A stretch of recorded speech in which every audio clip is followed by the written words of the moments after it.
Tuesday, April 14th, 2015. I'm Doug Hagmann, co-host along with my son, fellow investigator, fellow researcher Joe Hagmann. Together, we are the Hagmann and Hagmann Report, coming to you in studio, live. This is a live broadcast. I want to thank everyone for joining us. Thank you for deliberately tuning us in. I want to welcome all of our listeners from the UK, all across Europe, all across America, North America, South America, Central America. God bless you. Thank you for tuning us in, whether it's live or by archive. For new listeners, we broadcast live each and every weeknight from 8 to 11 p.m. Eastern. Our home base is HagmannandHagmann.com. There you can find a number of different items, a number of different links from which you can go to, as well as content about articles. You got a few things in the works. You're going to be putting them up here within the next 12 to 14 hours. Some very interesting things, including a subject that we're going to be talking about tonight, just briefly opening this up. Didn't really talk to Joe about this, but this has to do with Obama, his eligibility, and but more importantly, more specifically, the death of Loretta Fuddy, and where we are at this point with respect to that investigation. Loretta Fuddy, of course, is the Health and Human Services Director out of Hawaii, and she was the gatekeeper for the original birth certificate, or the birth certificate that was allegedly given to Obama's lawyers back in 2011. Interesting story about that. But before we get into that, a couple of things. You can catch us, folks. We're also simulcast by the Christians United Broadcasting Network. You can tune us in at thehagmanandhagmannreport.com. You have to spell it all out. Thehagmanandhagmannreport.com, by the good graces of the Christians United Broadcasting Network there. And again, our home base on the internet is hagmanandhagmann.com. That is hagmanandhagmann.com. And you can, from there, you can catch our past shows, links to our SoundCloud account, as well as MP3s of our previous shows, and all sorts of things there. So, Joe, welcome to the studio tonight. It's good to see you. It's great to be here, as always. Talked to a few people today, and we got some updates on our schedule, as well as I got to ask the audience for prayers for Mr. Nathan Leal and his family, as they've been, apparently this is day 5 of their flu bug. And talked to him. He sounded very stuffed up, but he's going to be coming on next Friday on the 24th. We have Stan tonight. Paul McGuire will be with us tomorrow. Greg Jackson will be on Thursday. And then next week, so far we have Stan on Tuesday, Bob Fletcher on Wednesday, the 22nd. He came on with Steve Quayle not too long ago, and he got a lot of response from the listeners, so we're going to have him on next Wednesday. And then Nathan Leal next Friday. Now Bob's got a lot of new information to provide for you. He's an investigator on the cutting edge of things, and that's going to be an important show tomorrow. Paul McGuire, you did mention that, did you? Mm-hmm. Okay. Yeah, it's that's going to be a fantastic show. Of course, Paul McGuire, author, newest book, Mass Awakening. Now I'm kind of biased or biased towards the book. I was honored to write the foreword to that Mass Awakening for Mr. Paul McGuire. I've got to tell you, it's a fantastic book. It really ties everything together. It's in a manner only Paul McGuire can do. And between that and the Prophecy of the Future of America, and of course Standing Down Goliath, but really that trilogy of books it's just a fabulous primer on where we are, how we got here, and where we are headed. But a lot of things to get into before Stan comes on. I wanted to mention this. It was last month when we were down in Orlando. We had the opportunity, and I had a specific opportunity to speak with Jerome Corsi for some time. We interviewed Jerome Corsi for the DVD series for Prophecy in the News. But I talked with Sam from Prophecy in the News last week, and They were finishing up on those DVDs. And I talked to somebody today who was wondering about those. We will be having the audio portion of those interviews available on our website at some point this year after the DVD's released. I'm not sure if it's going to be a trickle-down thing where we have one or two a week or however that works, but they will be available via audio. Also, the DVDs will be released and available for purchase. Well, I got to tell you, the DVDs from that conference are going to be worth the.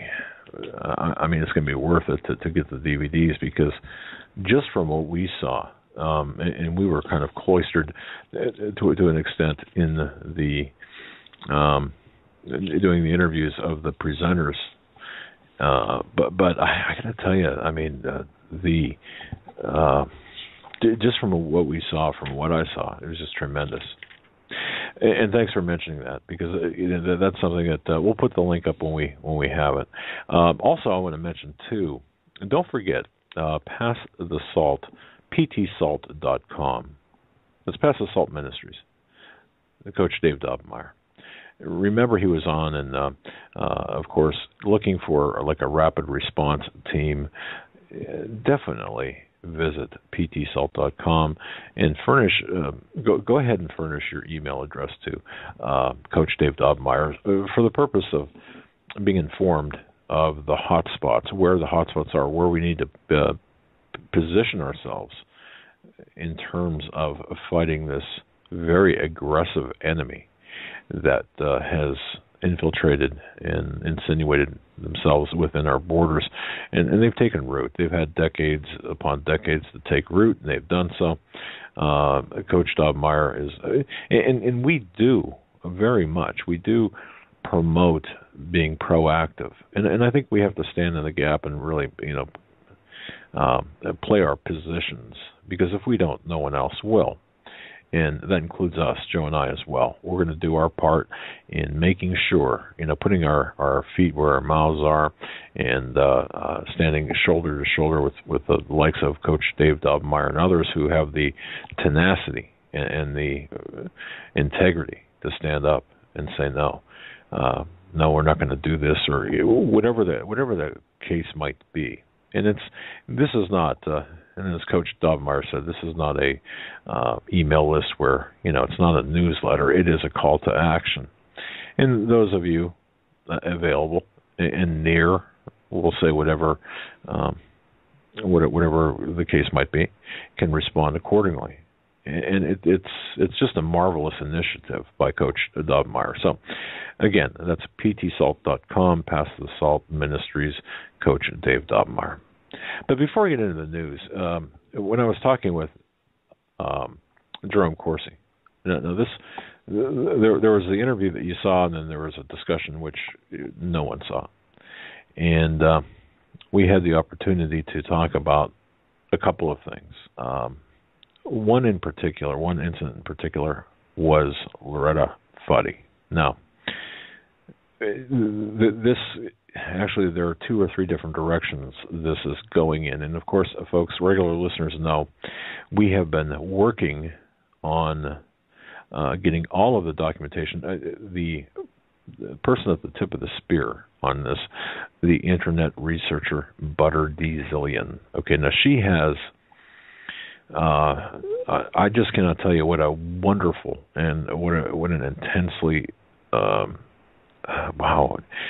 what a great investigative researcher she is.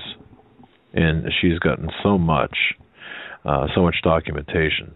But the totality of the documentation that she's assembled and shared, that we've, through your efforts, you, the listeners, this was no cheap date. It was a couple of $1,000s, I think, in total.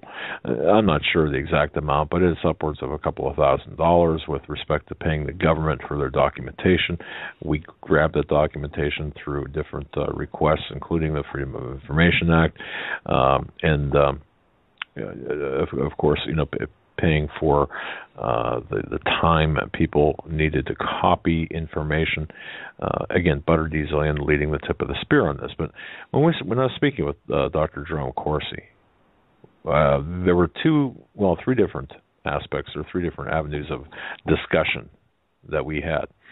One was and well, they were all related to Obama's background.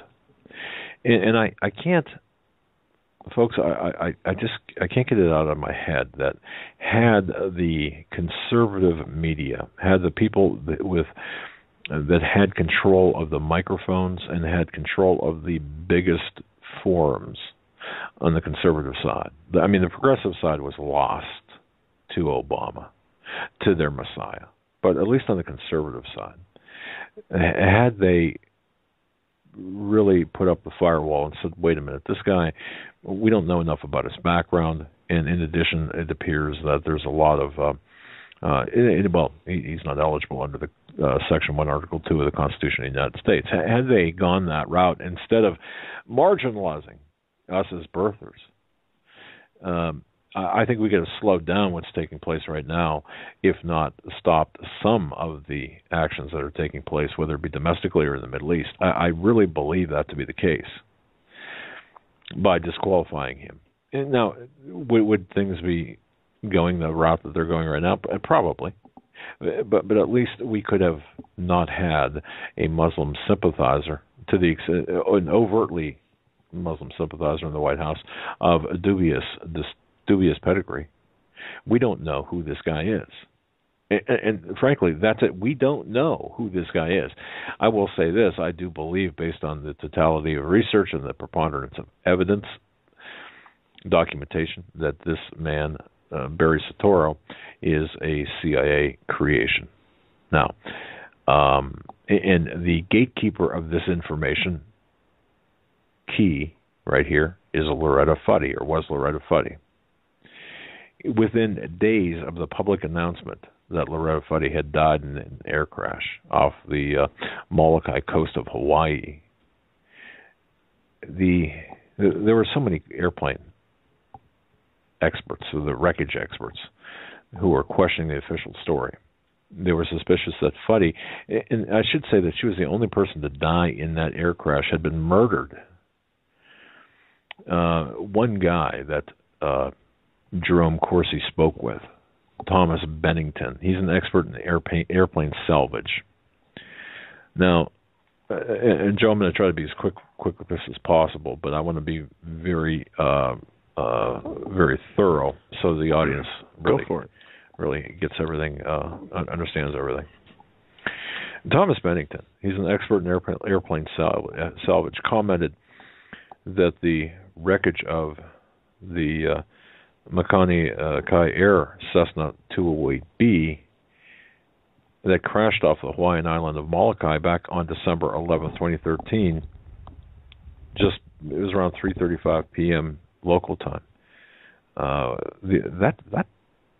The wreckage was tampered with.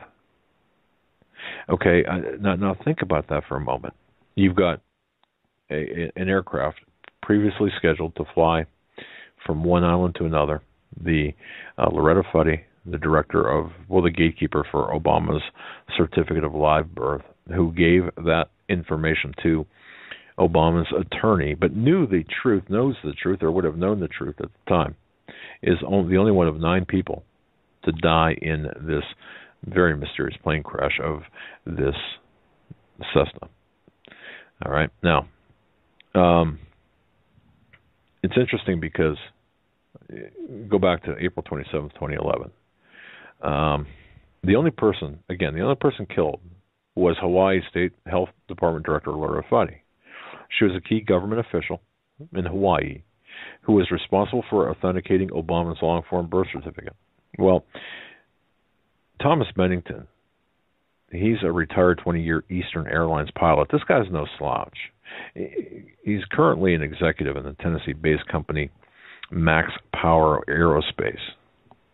And he had talked with Jerome Corsi after viewing photographs of the Cessna 208B and said, look, this wreckage was intentionally destroyed on shore. Think of the World Trade Center towers of steel that were shipped over to China. Okay, well, somewhat similar. Now, if the murder of Fuddy was ordered by someone, then the smashing up, the destruction of evidence was in fact to cover up the murder.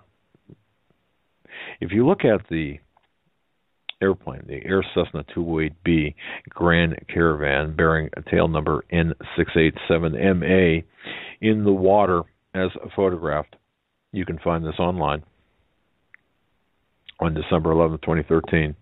You can see it sitting, floating on the top of the water in one piece, undamaged.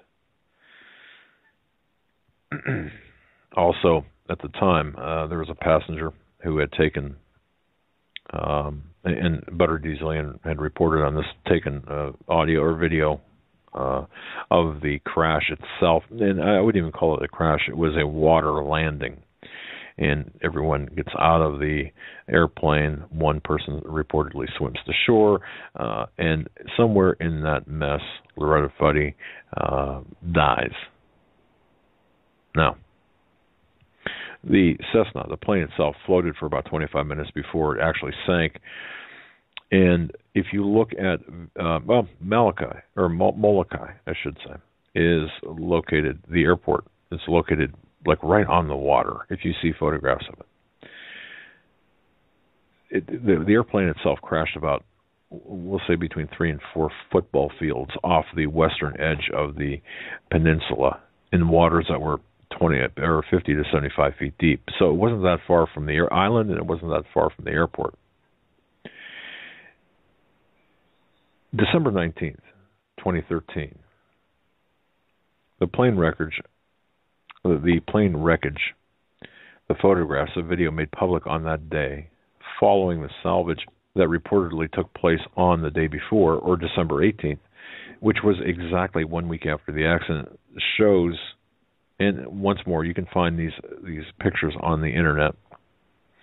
It shows a plane that is absolutely, it looks like it went through a blender, severely wreckaged. Thomas Bennington had told Jerome Corsi that in his experience, this is the way airplanes look when they cut airplanes into pieces and crush them up with using a hydraulic excavator machine, usually not usually, all the time on dry land, when they crush these airplanes up.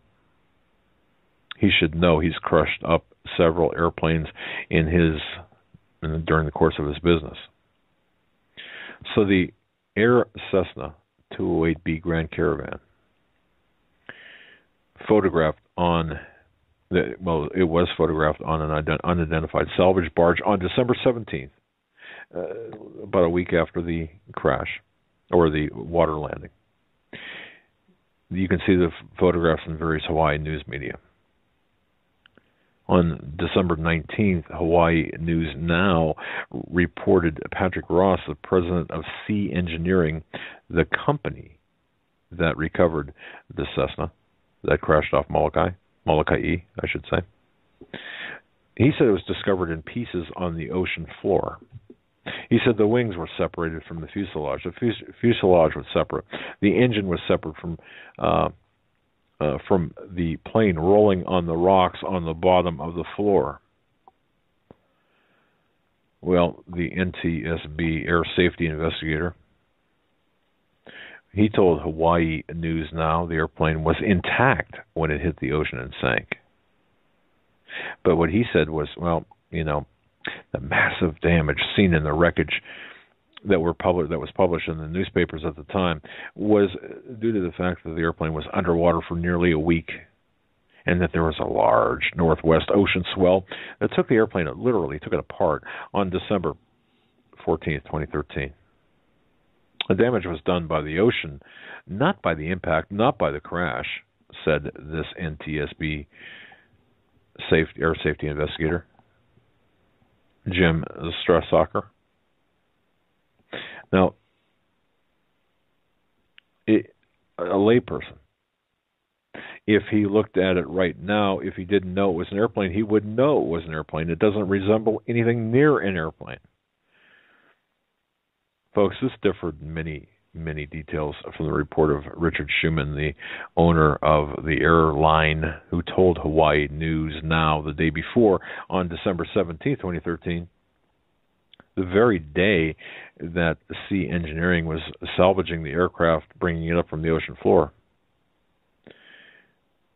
So there's contradictions, many contradictions.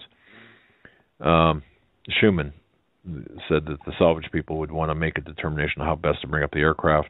We want to keep it we want to try to keep it intact as much as possible. Well, if you look at the images, no, this thing was, again, it looked like it was put through a blender. Well, in fact, it was put through a hydraulic crusher.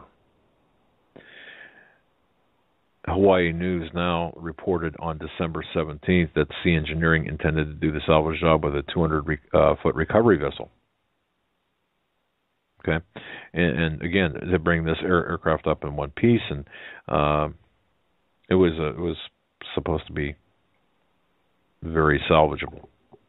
Well, the NTSB and other officials said the weather during that time that the plane rested on the ocean floor was such that there were large swells and surges and whatever, and it knocked the plane around.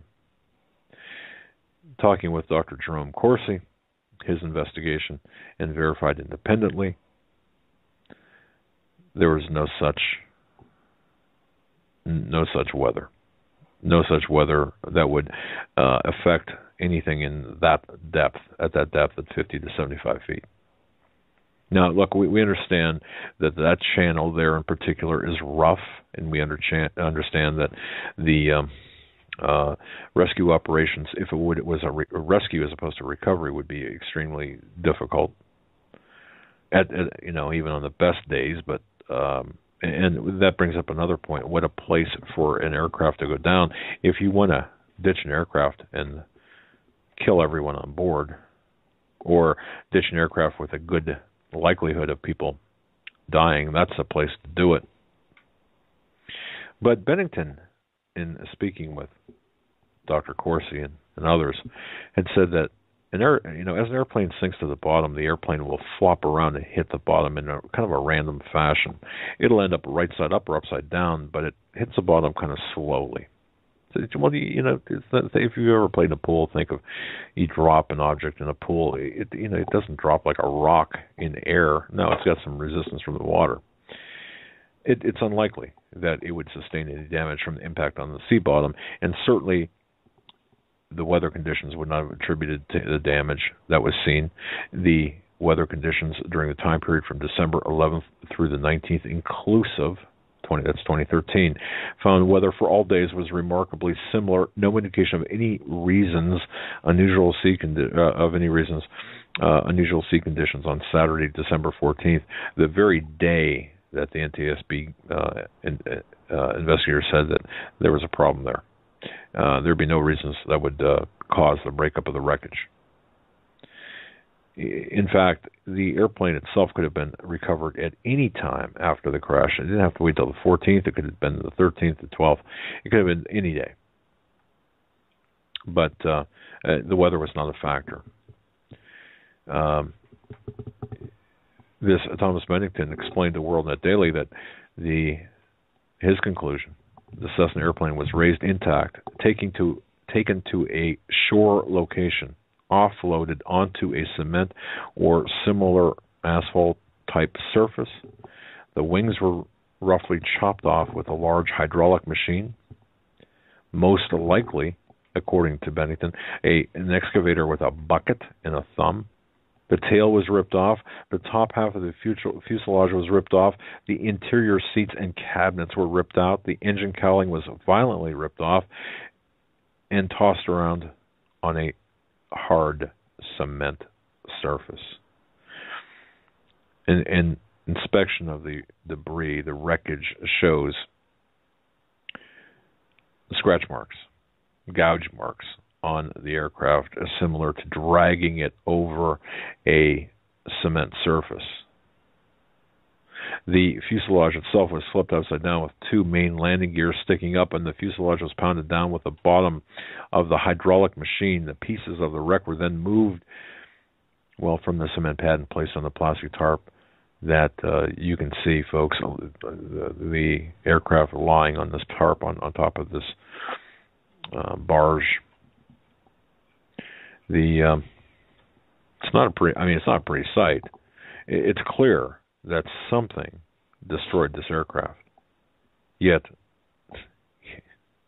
no one is saying a word. The media is not saying a word. And if you look at all of the images, this thing looks like you'd see something. It looks like a car at one of those wrecking yards. Now, Bennington had said, pay attention to the order that the wreckage items were loaded onto this barge or onto this ship. And he explained it normally, because, again, this is his business. He's experienced in this. The normal way would be to load the biggest items first, going from the front to the back. But that's not the way it happened. That's not the way they did it. So there is, without a doubt, without any doubt whatsoever, and I say this from an investigative point of view, and based directly on what Jerome Corsi, Dr. Jerome Corsi, had stated to me personally, and in fact he had documented this in his book Abomination 2, Judgment Day. He had documented this as well. And Joe, you and I talked to him. In fact, that was the basis of our interview, was his book, or that was part of it, his book Abomination, Judgment Day. Abomination 2, that is, Judgment Day. And that's available by Kindle. But I find it very interesting that we verified this. And the other couple of aspects very quickly are there's no evidence that any autopsy was paid for by the counties in Hawaii. Now this information is attributed to the investigation and research done by the tireless and good work of Butter D. Zillion. And she's going by an internet fake name on the internet. We know who she is. We do know who she is. So, I mean, it's not like, she's just nobody out there. I know who she is. Joe knows who she is. And so, but she's going by a fake name because she had posted her findings and gotten death threats. So, yeah, I think there's a good reason for her to not necessarily provide her actual name. We'll do that for her. I mean, we'll take the threats for her. The other part of this, real quickly, is, and we had mentioned this before, I'd mentioned this before to you folks, the Subud cult. Well, Fuddy was a member of Subud. Now, what is a Subud? Well, Subud is a cult in Indonesia that began by a guy by the name of Subud. Okay, I'm just trying to think of how far I want to go down this road, only because there is so much to this. I'm not sure we're going to have enough time to get through this all. But I'll just say this: Subud plays a big part in this, in Obama, in his early years. Remember on the passport or the immigration papers, I believe it was, or I'm sorry, I'm blanking out here, where the name Sabarka appeared, and that was crossed out, Sabarka, in reference to Barack Hussein Obama.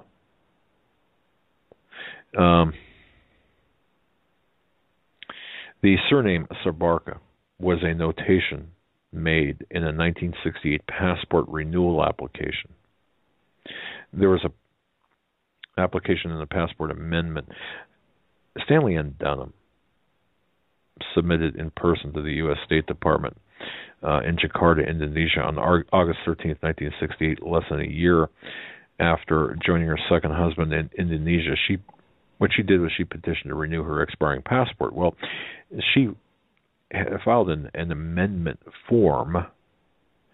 She requested Barack Hussein Obama, and then in parentheses, I'm giving you the context now, Barack Hussein Obama, and then parentheses, Sabarka, to be removed from her U.S. passport, and that passport number was 777788. Now, the listing of her son's name is Barack Hussein Obama, and then parenthetically Sabarka. It does raise some questions. Well, what's that all about? In fact, the first time we saw that was when the State Department released the document, that particular passport information in July 2010. We never saw Sabarka before in any documentation. Never surfaced in reference to Barack Hussein Obama. Well, perhaps, and author and researcher Wayne Madston has talked about this, and others have talked about this. Now, Madston postulates that perhaps Sabarka is obviously reference to Barry Soetoro, Barack Hussein Obama. That is a Subud name. Think about that for a moment. Subud members often change their names while transitioning into full membership status into the Subud cult. In Stanley and Dunham Soetoro's 1968 passport application, Barack H. Obama's name, again, is listed as Barack Hussein Obama Sabarka. There is a possibility that if Stanley Ann Dunham, was in fact a Subud member, she changed the name of her son in accordance with Subud teachings. If you look at the passport, that particular passport, you'll see that Stanley Ann Dunham, not too many people saw this, changed the spelling of her own last name from Soetoro, Soetoro, to Sutoro, Sutoro. Now, what's this all about? Well, it would appear that all of this goes back to Subud, the cult of Subud. What is Subud? Subud is an Indonesia, or a cult that was birthed in Indonesia by Bapak Subud, and in the early 20s, and in fact is closely tied to the CIA. Well, who is Bapak Subud? Subud. If you've ever seen any photographs of this guy, and I would definitely urge anyone to do an image search on Bapak Subud. That's Bapaksubud. Look at him as a young man. You'll find the images there. You'll find the images of him as a young man in the 20s. Look at Obama. You'll be surprised at what you'll see.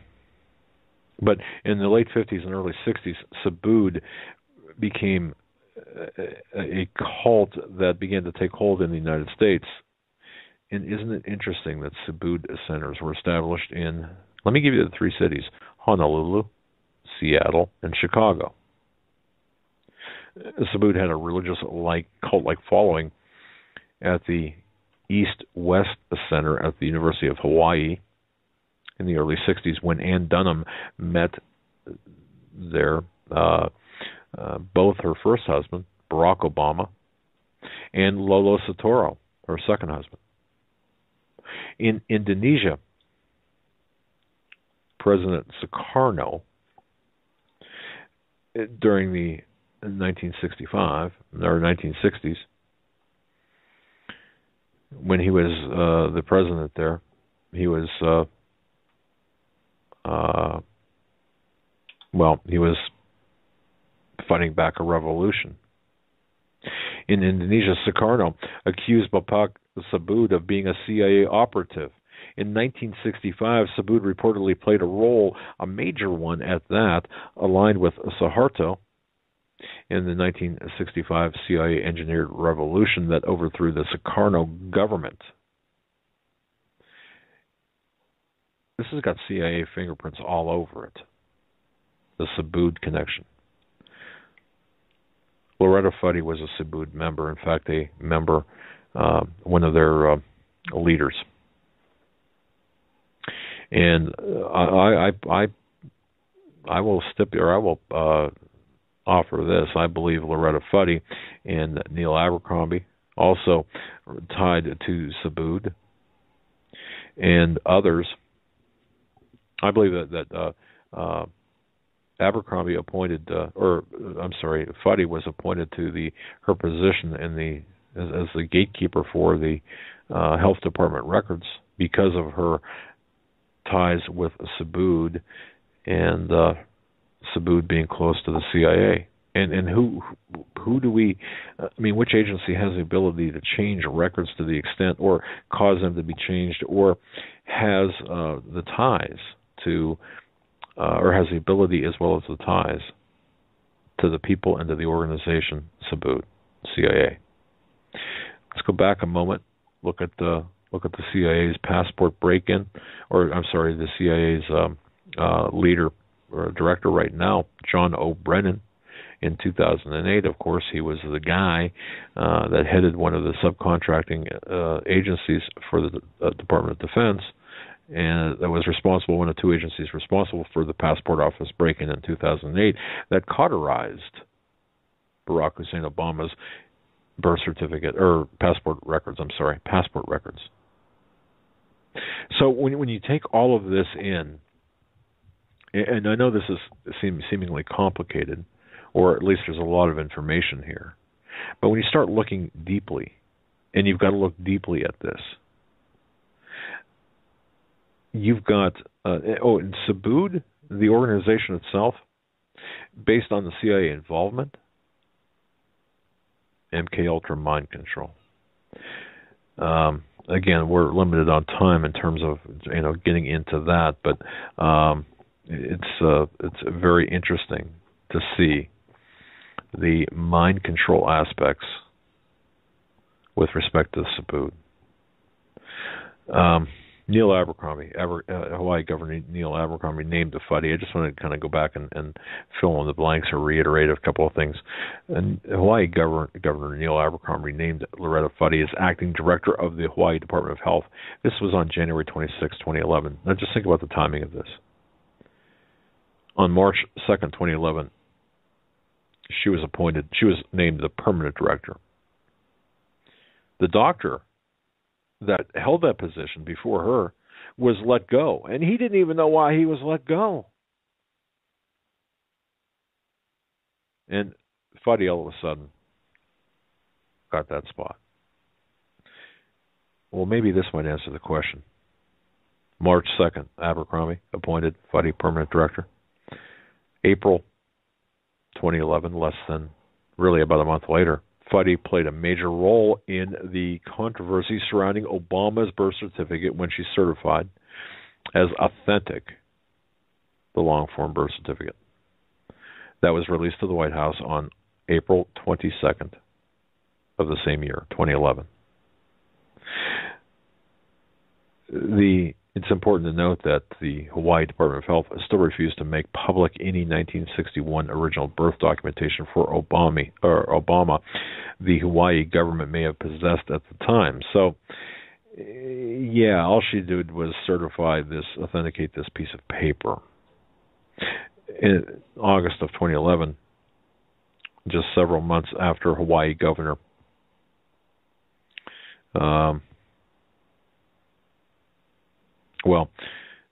in August 2011, the Subud published a magazine titled Subud Voice ran an article. This article appeared on page 21 of that issue.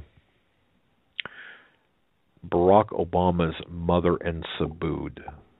Interesting timing. In the article, it doesn't exactly say who, but some unnamed Subud staff reporter noted in the first paragraph that the biography of Ann Dunham, published by Janie Scott in 2011, A Singular Woman, The Untold Story of Barack Obama's Mother, contained several references to Subud in discussing the years Obama, the years that he lived, was a child living in Indonesia with his mother in Jakarta specifically. In the second paragraph of that article, it references the Singular Woman, The Untold Story of Barack Obama's Mother. And it also references Fuddy. Think about this. The role that she would play in the Obama birth certificate controversy following her appointment by Abercrombie. So she was a celebrated Subud member. And there were many mentions of Subud with respect to Stanley Ann Dunham, although there was no indication, 100% indication or verification that Stanley Ann Dunham was in fact a member of Subud, but certainly tied close to those who were. And Barack Obama more than likely was, given the 1968 passport amendment, changing his last name to Sabarka. So the missing component here is Subud. So when we tie when we follow the events from the early 60s forward up to and including the death of Loretta Fuddy, and up to and including the destruction of evidence of the aircraft that carried Loretta Fuddy, there's one thread that connects all of these. Well, there's several, but one main thread. That is the cult of Subud, controlled, infiltrated, and used by the CIA. And I think what we have to take a look right now. So now take a step back, folks. Everybody take a step back and take a look at the entirety of everything. So with everything going on, does this matter? What difference does it make? You might throw your hands up and say, what difference does this make? Kind of in the fashion of Hillary Clinton, right? The difference is this. More and more, it would appear that Obama has been groomed, selected, and placed in the position as the selectee and the appointed one, the anointed one in the White House, in the Oval Office. And it looks like the Western intelligence services, through a number of different methods, including using cult-like religions or cult religions, Subud, using favors curried through members of Subud, using that brotherhood of Subud, using mind control techniques, and that sounds so far futuristic and far out there, doesn't it? It sounds like a conspiracy nut, but that's been in play. But and also the placement of people. And when I say placement, I'm talking about Obama being placed perhaps very close to, his parents, or his alleged parents, Stanley and Dunham, and both Lolo Soetoro, as well as Barack Hussein Obama, all being perhaps placements, cutouts, legends, creations, or artifacts of the CIA program that was in existence long ago. So who was Barack Hussein Obama? I've said this before, and I'll say this again, I'm not sure even he knows. But one thing is for sure, the story we've been told with respect to Obama's birth, life, and even his later things in later life are not true. Not true at all. They've been polished, they've been tweaked, they've been changed. Some have been expunged, some have been made up out of whole cloth, and others have been just glossed over. But for sure, the media has done nothing to investigate. The Congress has done nothing to vet or investigate. It takes people like Butter Gazillion, people like Jerome Corsi, people, I can name so many, but it takes these people to go out there and connect the dots and say, wait a minute. Well, we look at the why we're at where we're at right now, and I'm going to tell you this. The reason we're at where we're at right now is because no one investigated Barack Obama. Now, that's not to say we wouldn't be here 5 years from now. But to have this man occupying the Oval Office in this country, to me, is unforgivable. And to each and every one of you in the alternative media who said this is a distraction, that his bona fides were a distraction, his eligibility was a distraction, you missed the biggest opportunity to stop this guy in his tracks. Not only did you miss it, you participated, you facilitated in his election by not saying, no, we need to question this. We need to act on the rule of law. And I'll tell you one more thing. You conservatives out there, and I'm one, you conservatives out there who are giving those people, and you know who I'm talking about, a pass, whether it be the media or whether it be upcoming presidential contenders who do not qualify under Article 1, Section 2 of the Constitution of the United States as natural-born citizens. Shame on you. Because the same rules apply to the candidates this year as Obama. Are you going to follow the rule of law? Or do the ends justify the means in your case? Folks, there's a lot there. There's so much there. And having a chance to sit down and speak with Dr. Jerome Corsi and looking at his investigative work product and seeing ours and talking with him and being pointed to the evidence acquired by the cold case posse, Arpaio, and others, Mike Zullo, learned a lot. And just being able to put this together now, not because I was busy with other things, but because now the information is really starting to gel. And I think, folks, you're going to see that a case can be made that Obama is not just not eligible under Article 1, Section 2 of the Constitution, but Obama is someone totally different than who he says he is. His mother, totally different. His father, totally different. But it's obvious that he was surrounded by communists and Marxists. And it's obvious that he was allowed to skate into the White House with the imprimatur of not just the previous, or not just the current leaders, but the previous leaders as well.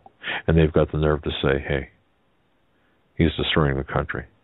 Well, where in the world were you in 2008 when the people who were saying he's not eligible, look at his allegiance, look at where he came from?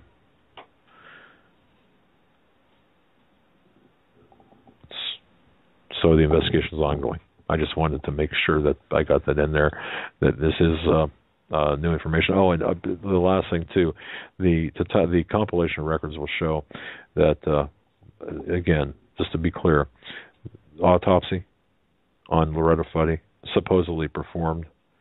Well, if it was done by a doctor that could not have been on that island on that day of the supposed autopsy. And if it was done, the doctor did it for nothing.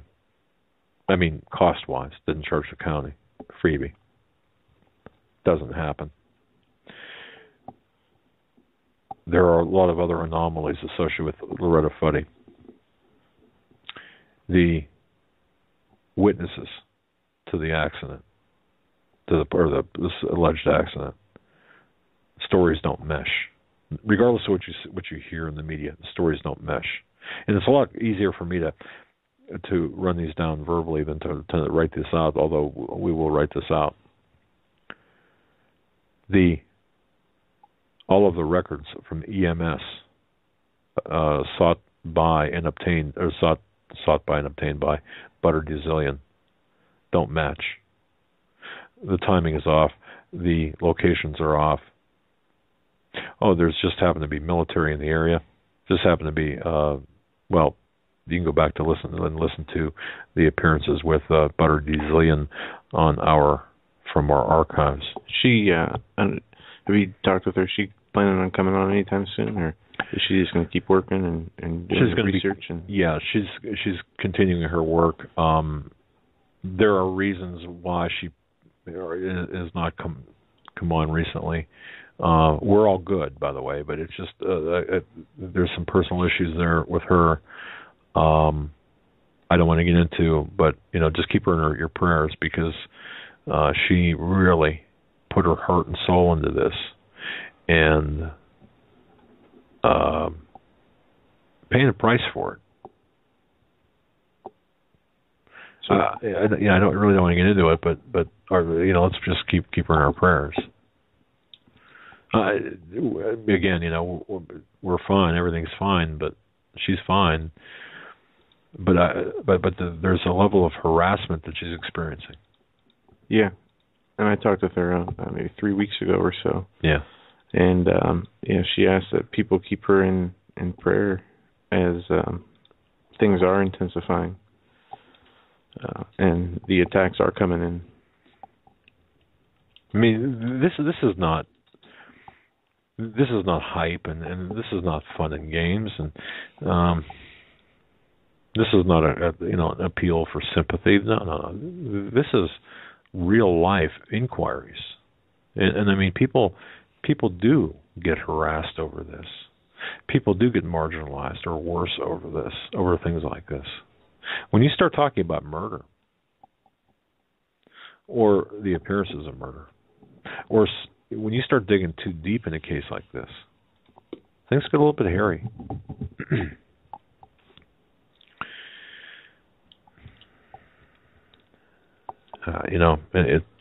And Dr. Corsi, I mean, look what happened to him when he went to Kenya. I don't know how many people understand. I mean, he was roughed up pretty good. It's not. This is not playground stuff. This is serious stuff. But it all goes back to Obama, who he is, and the more, and just like I believe Benghazi was, in fact. And I think that the evidence shows this and proves this. Benghazi was indisputably a CIA operations hub for weapons and training of personnel.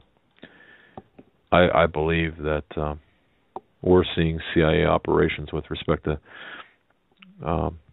the creation of a legend known as Barack Hussein Obama. And when you get that involved, well, you start playing in some pretty nasty venues. So, anyway, I just wanted to mention all of that, and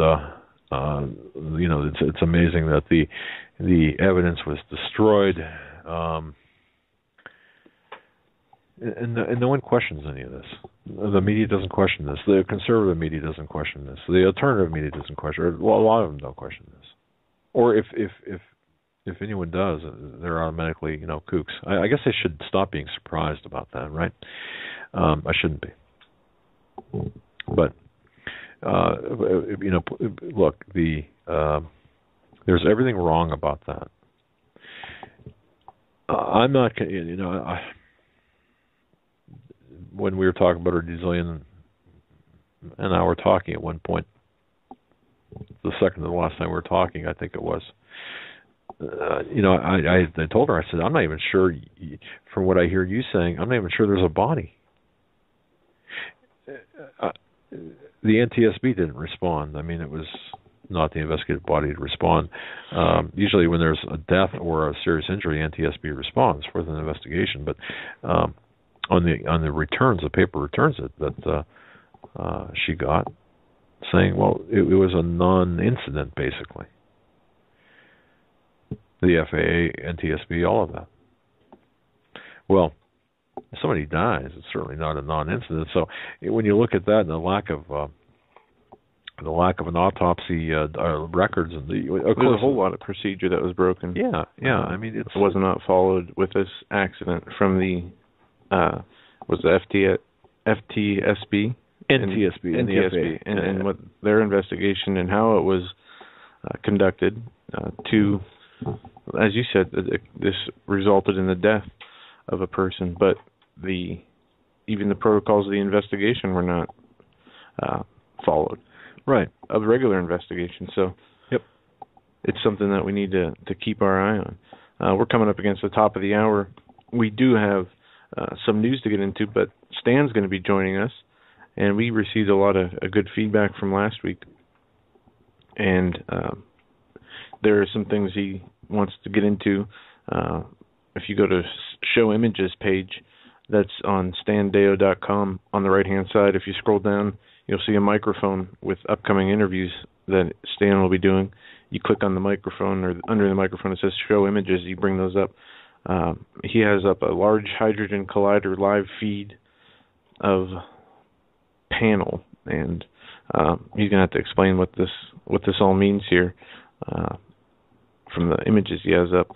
But in other news, there's also, I don't know if you saw this, statewide weapons of mass destruction drill underway. I believe this was in Iowa. Also, an ISIS terrorist camp is located a few miles from Texas.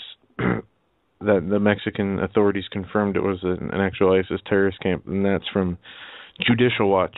And this is two things especially the ISIS camps we've talked about, especially near the southern border, with all the amount of immigrants going back and forth through that area, and how it's not being properly patrolled.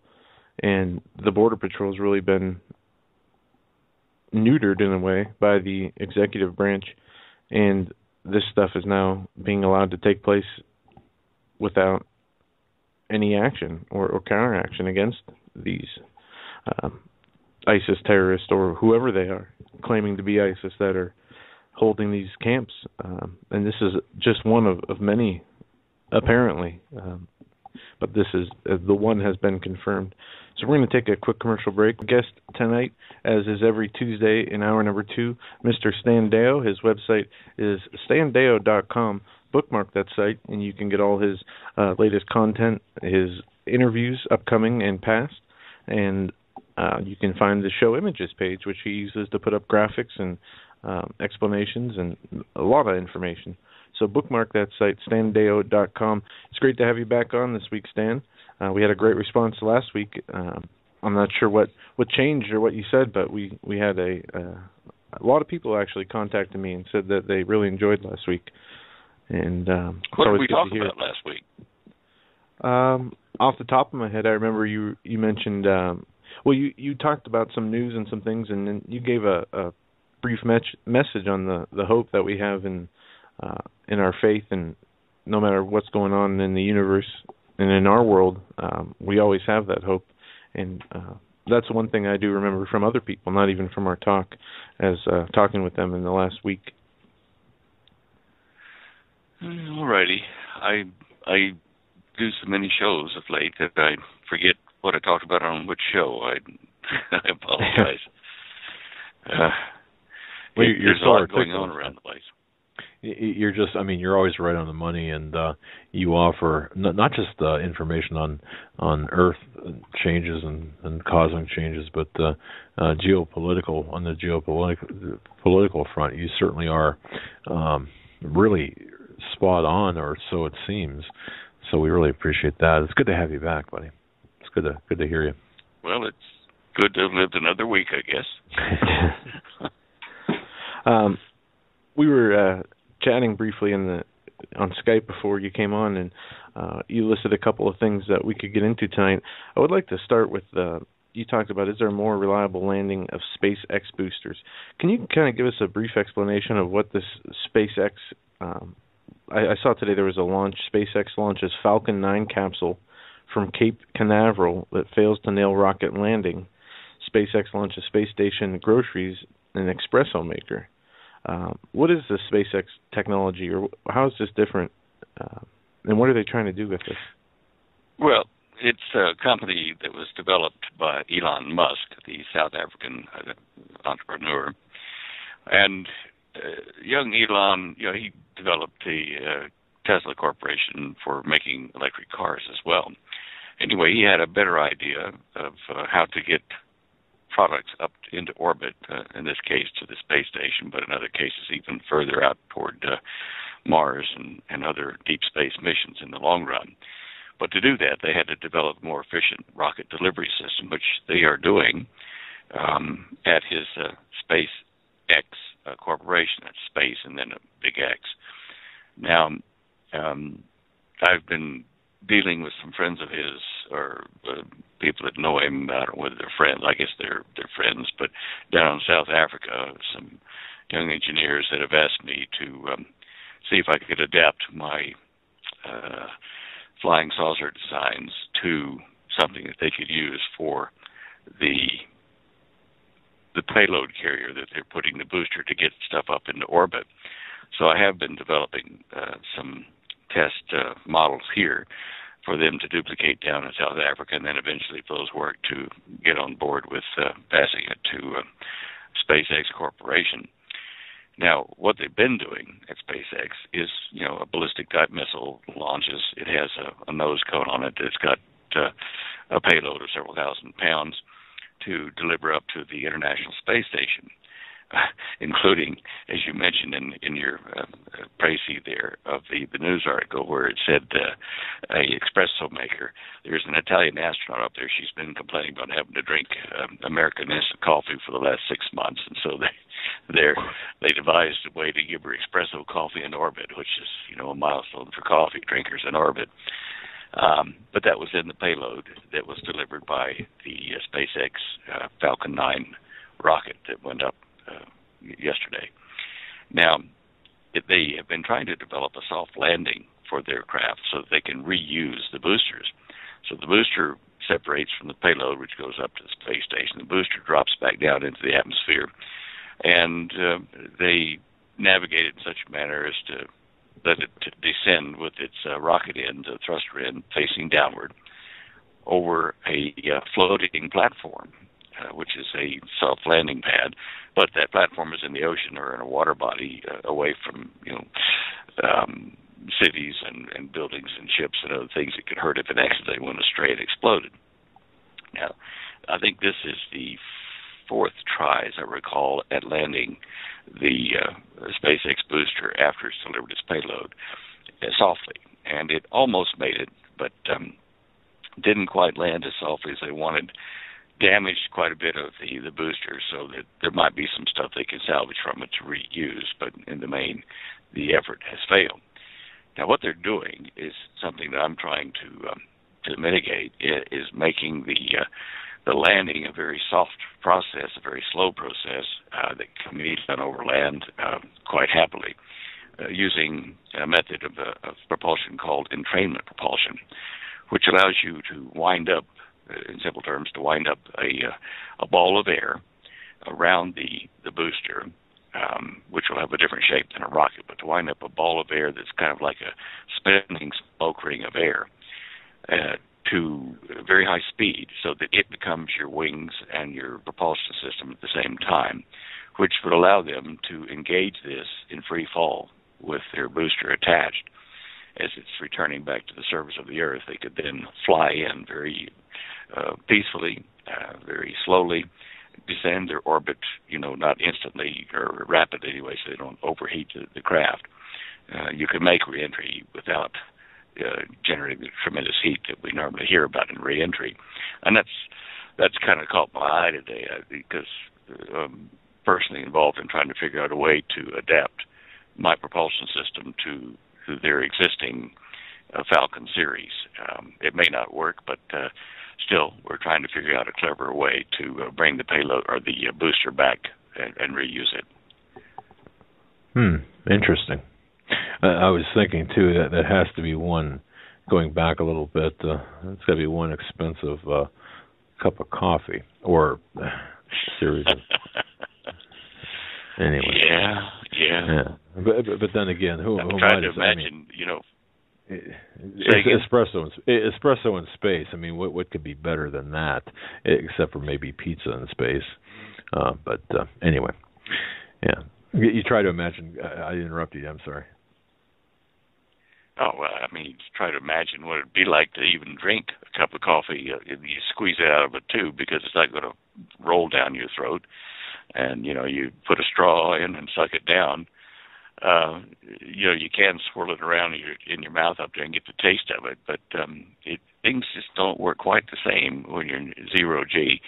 Of course, unless they spend the space station or something, get artificial gravity that way. But it'd be fun, I guess, chasing drops of coffee across the spaceship that got loose. They'd be floating around, and you'd have to work for your coffee. We hope that's coffee.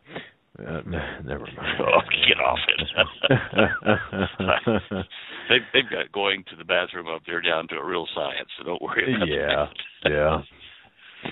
Oh, my goodness. Wow. Well, yeah, it's amazing, the advancements. I mean, just think about it. 100 years ago, or in the times of, pre-flight days, just to think how far we've gone in such a short amount of time in terms of the technology and the design. I join you in that. I remember watching the release of the movie 2001 by Stanley Kubrick. And I watched as the university professor that they recruited to go up and tell him what this mystery object on the moon's surface was. I watched as he left home and went up into orbit to a space station around the Earth, to the orbital Hilton Hotel, to the big spinning space station.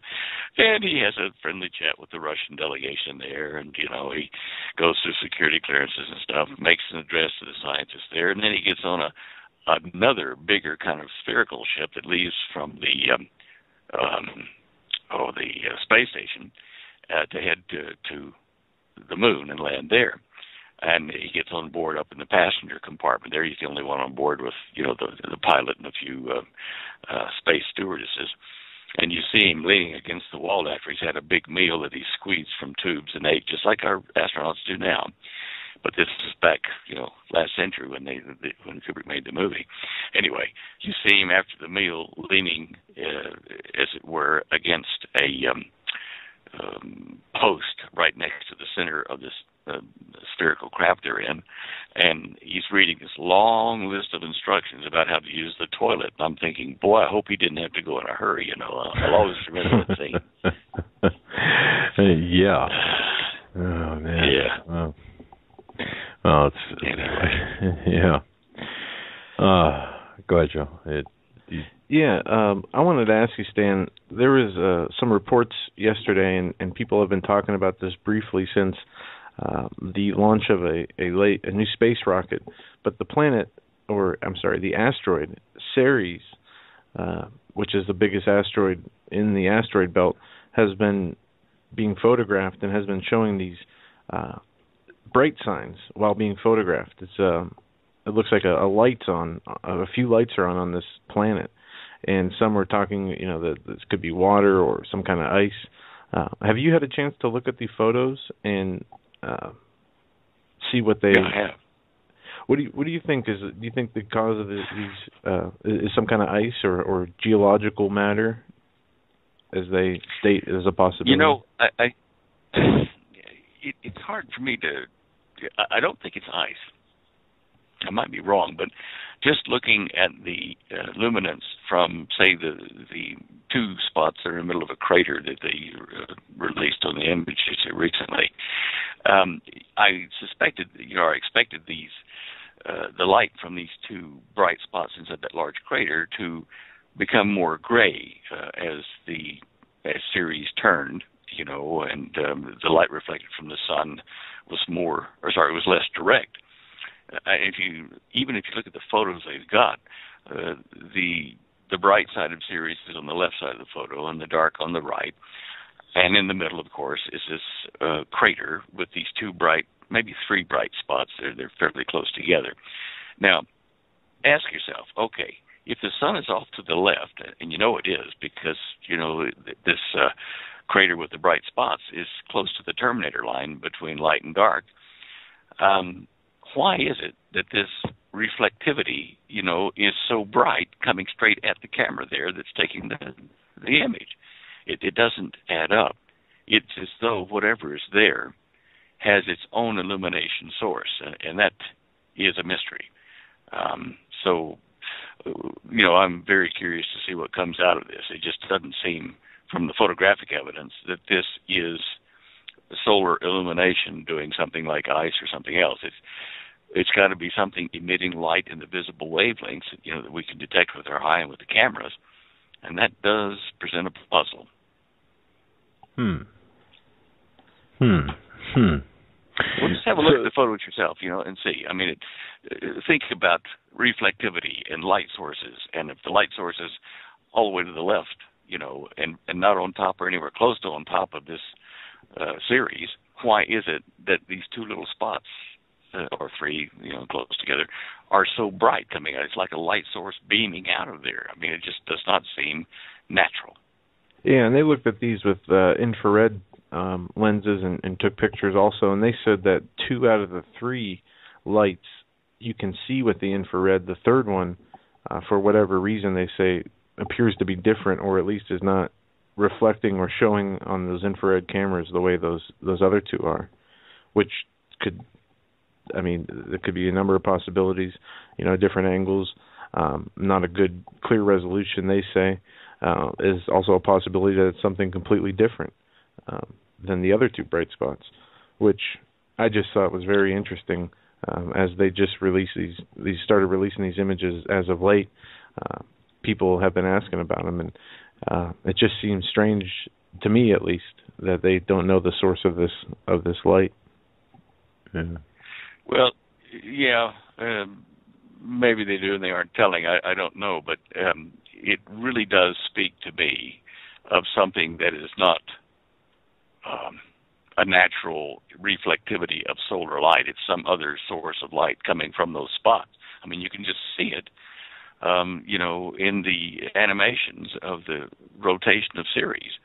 You'll see a couple of little spots that could be ice, as it rotates around. But as it rotates further around, you get these very bright spots, and that just, that bespeaks something abnormal. I guess that's where we have to leave it until we get more data. But yeah. All right, abnormal. Well, I guess we will leave it at that. Moving from there to an image you have on your show images page pertaining to CERN, you have a chart, and on this chart there is some numbers, there's a graph, and could you explain what this chart is showing and what CERN is doing with? There's a blue line on the chart and a red line superimposed over it. Now, these lines represent the 2 beams of the particles that they're accelerating in the CERN.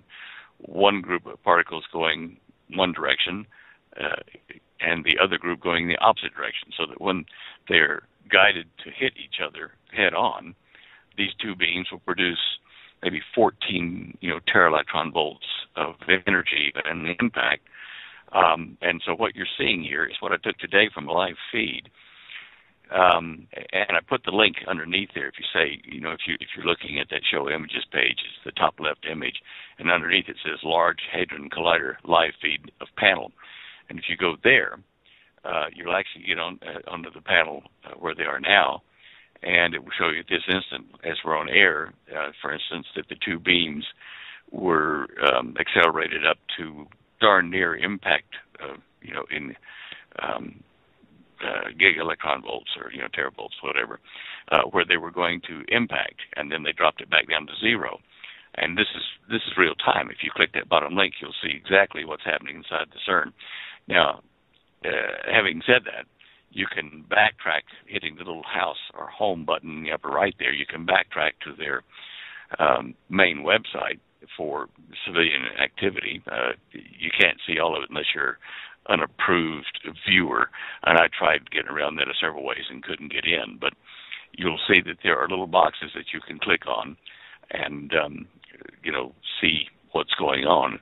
The first one that you see there's Vistar, and that's what I put up on the website to show what the Vistar box will let you see real time about the 2 beams colliding.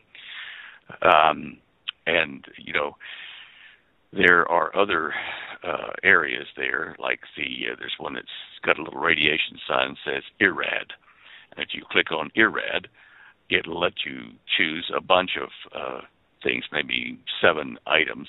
One is a beam profile monitor, another is a beam intensity monitor, and then all the beam intensities and temperatures and, control panels, all kinds of stuff.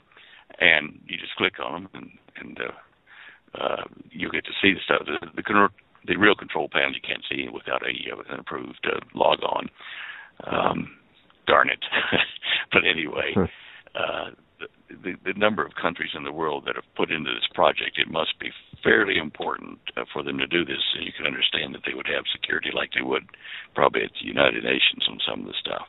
But still, this is a way for our listeners to actually see what's involved, and in the CERN, and keep an eye on it real time, as long as they don't cut the feeds. All right. Looking at it now, interesting. And what is the dark matter that they're looking for? I know we talked about this in past shows. Is there any further understanding or viewpoints that you can share with us? Look, this has a lot to do with Stan's version of how the universe works. But basically, my view is that there's a fluid of very small particles in it, extremely fine particles compared to an atom. They're just like millions of times smaller. But this is a clear fluid, at least to what we detect with our various instruments, and infrared and ultraviolet and that kind. It's clear, but yet that liquid, that fluid of space, was set into motion at some point in time, and by a rapid expansion of energy from a central point. Now, this is called the Big Bang Theory, and I subscribe to that at this point. However, there's another one called the Rainbow Theory, that the density of the universe was infinitely dense, eons and eons and eons ago, and it's just been gradually, becoming less dense as it moved apart.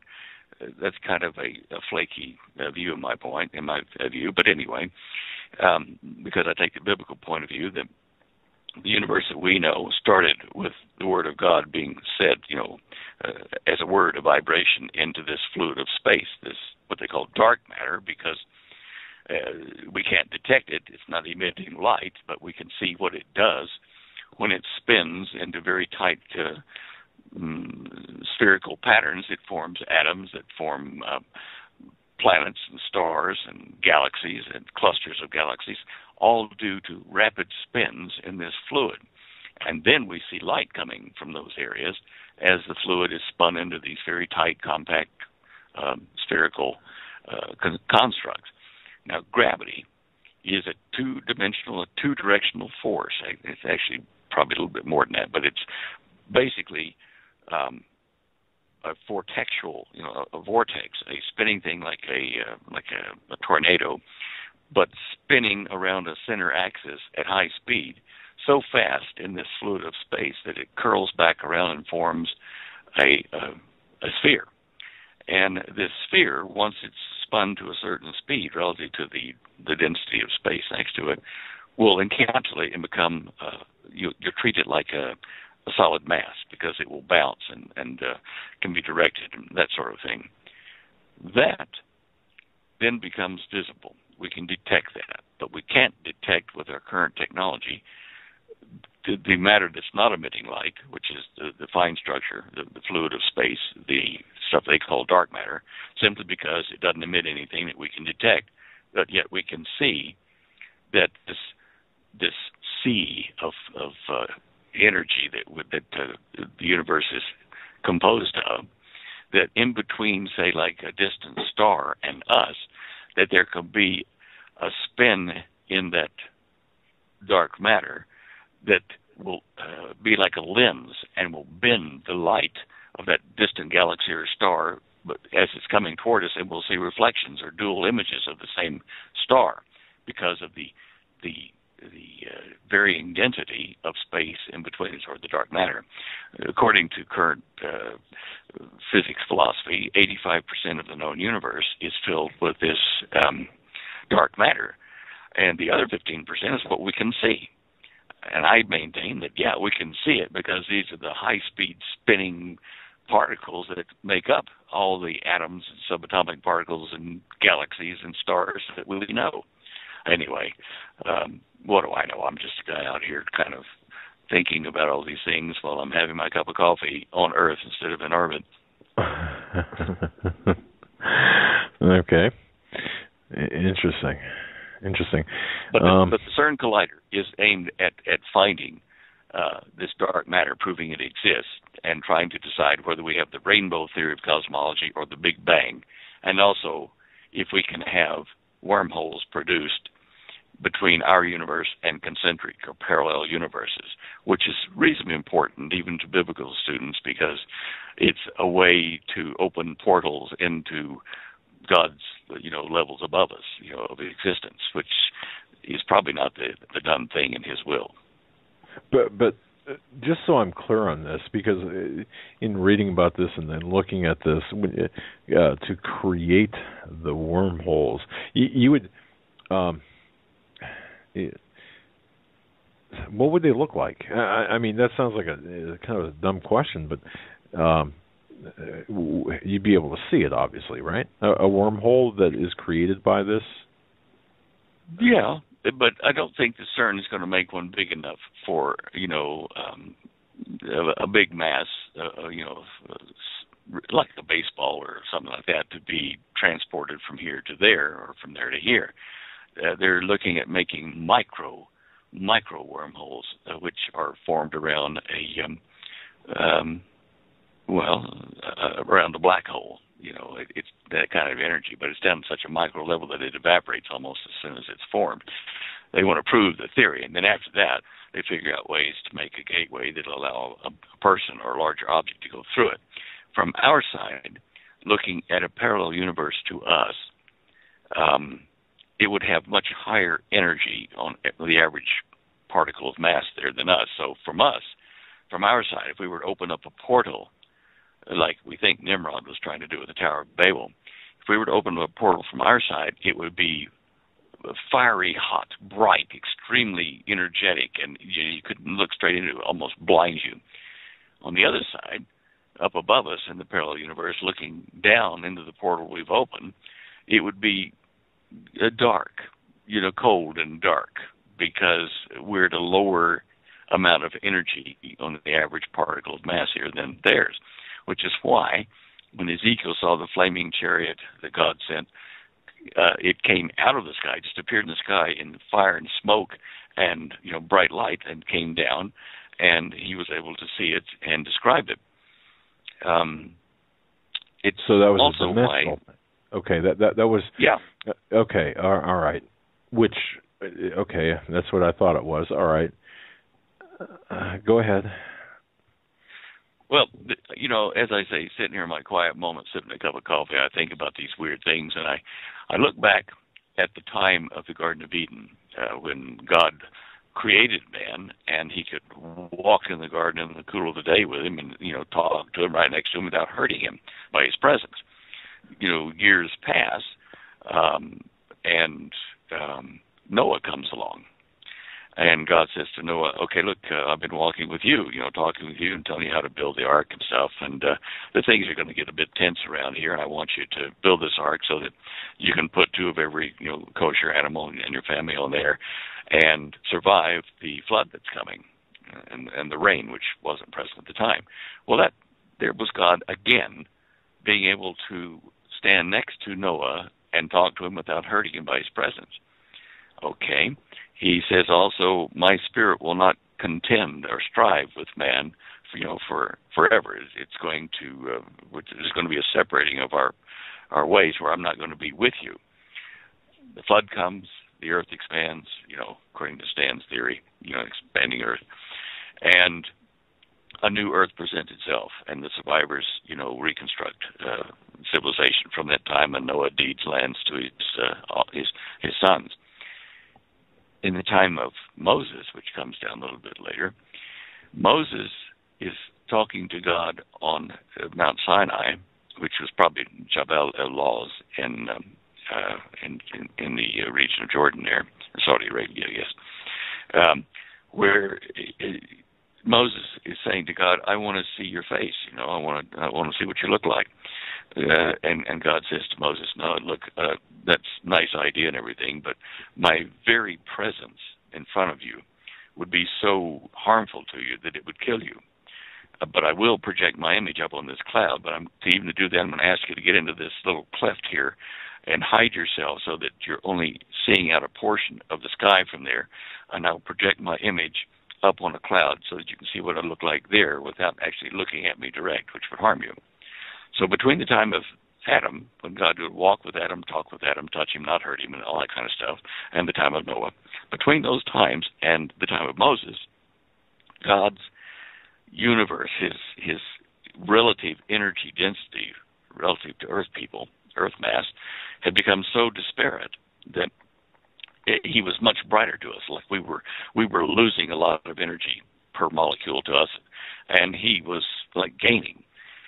And then I thought, well, okay, so the energy difference between his universe and ours is growing. It's growing further apart and more dangerous for him to appear here. And I read into the book of the Revelation of John at the end of it there, where the earth and the heavens as we know it will pass away in its great heat, but yet a new heaven and a new earth will replace it. It's telling me that our universe is closing down, and it's going to be consumed by God's universe in this fervent heat as the two are combined, and God will make a new universe out of whatever's left of ours. So this in itself just absolutely intrigues me, and it's more than one cup of coffee to sit and ponder all that stuff. Yeah, wow. Just considering what you said, just spending the few moments in thinking about that, it's awe-inspiring, to say the least. And wow, okay. Well, the clues are there. I mean, even in relatively modern times, when Jesus had arisen from the grave and is walking around the garden outside of it, and Mary comes to him and wants to touch him, and he says, "Touch me not, for I've not yet ascended." He was protecting her and also himself, so that the energy didn't drain out of him and hurt her, and he could continue to collect the energy that would going to allow him to enter up into God's universe or kingdom, which is parallel to us through some kind of a local portal or wormhole that God created.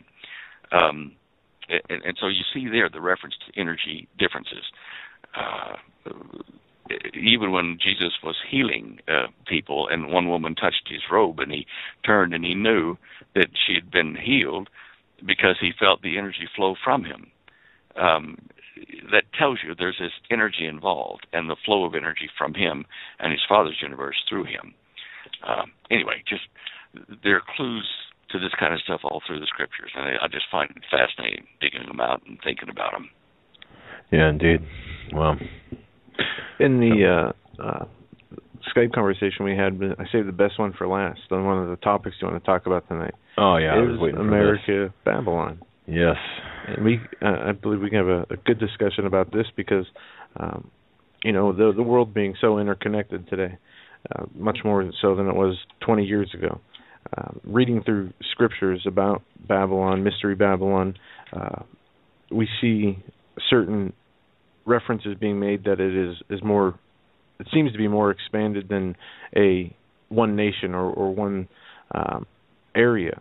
As it says about Mystery Babylon, it encompasses many peoples and nations and really rulerships. But let's look at this from Is America Babylon? What are some of the indicators that would lead us to look at this way? Okay. There are a number of indicators in the Bible, in various books of the Old Testament particularly, where Babylon is discussed not so much as the Babylon of those days, but a future Babylon that would come at the time of the end. And we do see mentions of the new Babylon, the economic and the physical Babylon, in the book of the Revelation of John. When you look at Babylon, John describes it as a female, a harlot sitting upon the many nations. a beast over the many nations, and that's where you get that many cultures and peoples and languages. Who sits on top? Who controls the world languages and the nations of the world at the moment? Who's the superpower that has the police force and the technology and stuff and the power of the dollar, to control the earth? Well, the United States does, but that doesn't make the United States and its co-partner, Great Britain, the Babylon spoken of yet. But we do see that Babylon of this time will be a nation of many waters, like the United States has, has had bountiful waters and rivers, and since its inception. It is going to be an institution that will control the economy, the flow of money. And you have to admit that looking up to America is very much like looking up to the Babylon they speak of in the prophecies. Everybody wants to be in Babylon because it's where it's all happening, and there's multicultural access to it. All tribes and tongues and religions get to go there and live free and, get rich and all that kind of stuff. That is like Babylon is described in the Old Testament. You can see this if you go to Amazon.com and you put in the phrase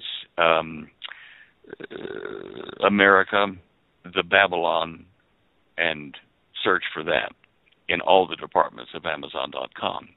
When you search for America, the Babylon, you'll come up with not one book or CD, but a bunch, showing different authors are giving you points and discussions about why America is the Babylon spoken of, the mystery Babylon spoken of in the Revelation of John.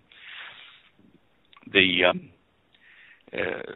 Babylonian location before, along the Tigris River there in Iraq is, we're pretty sure we know where that was, and the foundations of the ziggurat that Nimrod wanted to build are there.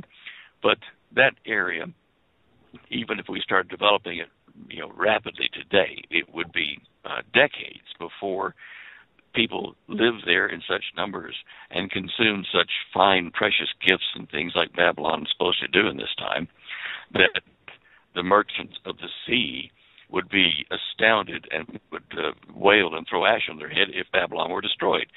What country in the world now consumes so many rich goods, precious things? What country in the world has seaports all around it where the merchants would come and bring their goods? You look at America. When we were in Australia, when Holly and I were there, if someone had an idea for a movie or a product in Australia, they'd say, do you reckon the Americans will buy this? I mean, that's the first thing that came to their mind. Will America buy it?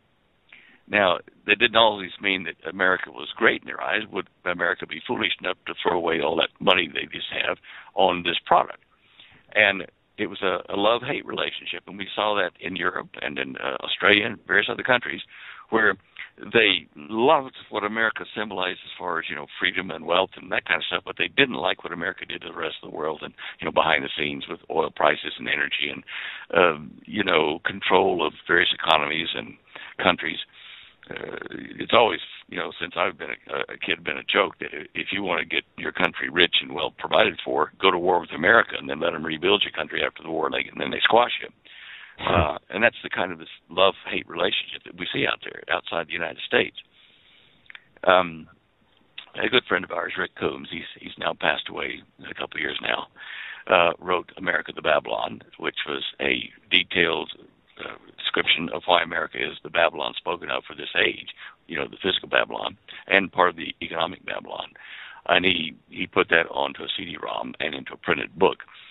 To give you an idea, if you look up his book on the Amazon, the new copies of the book, which are very rare now, it's over $1,000 to buy a copy of it. And the used copies sell for $100 to $150 a copy as well. And plus all the others who have written their version of America the Babylon, which are not quite as expensive because they're in current press, current production. You can look at thecuttingedge.org or GaryKah.com. They have copies of his book and perhaps others on America the Babylon.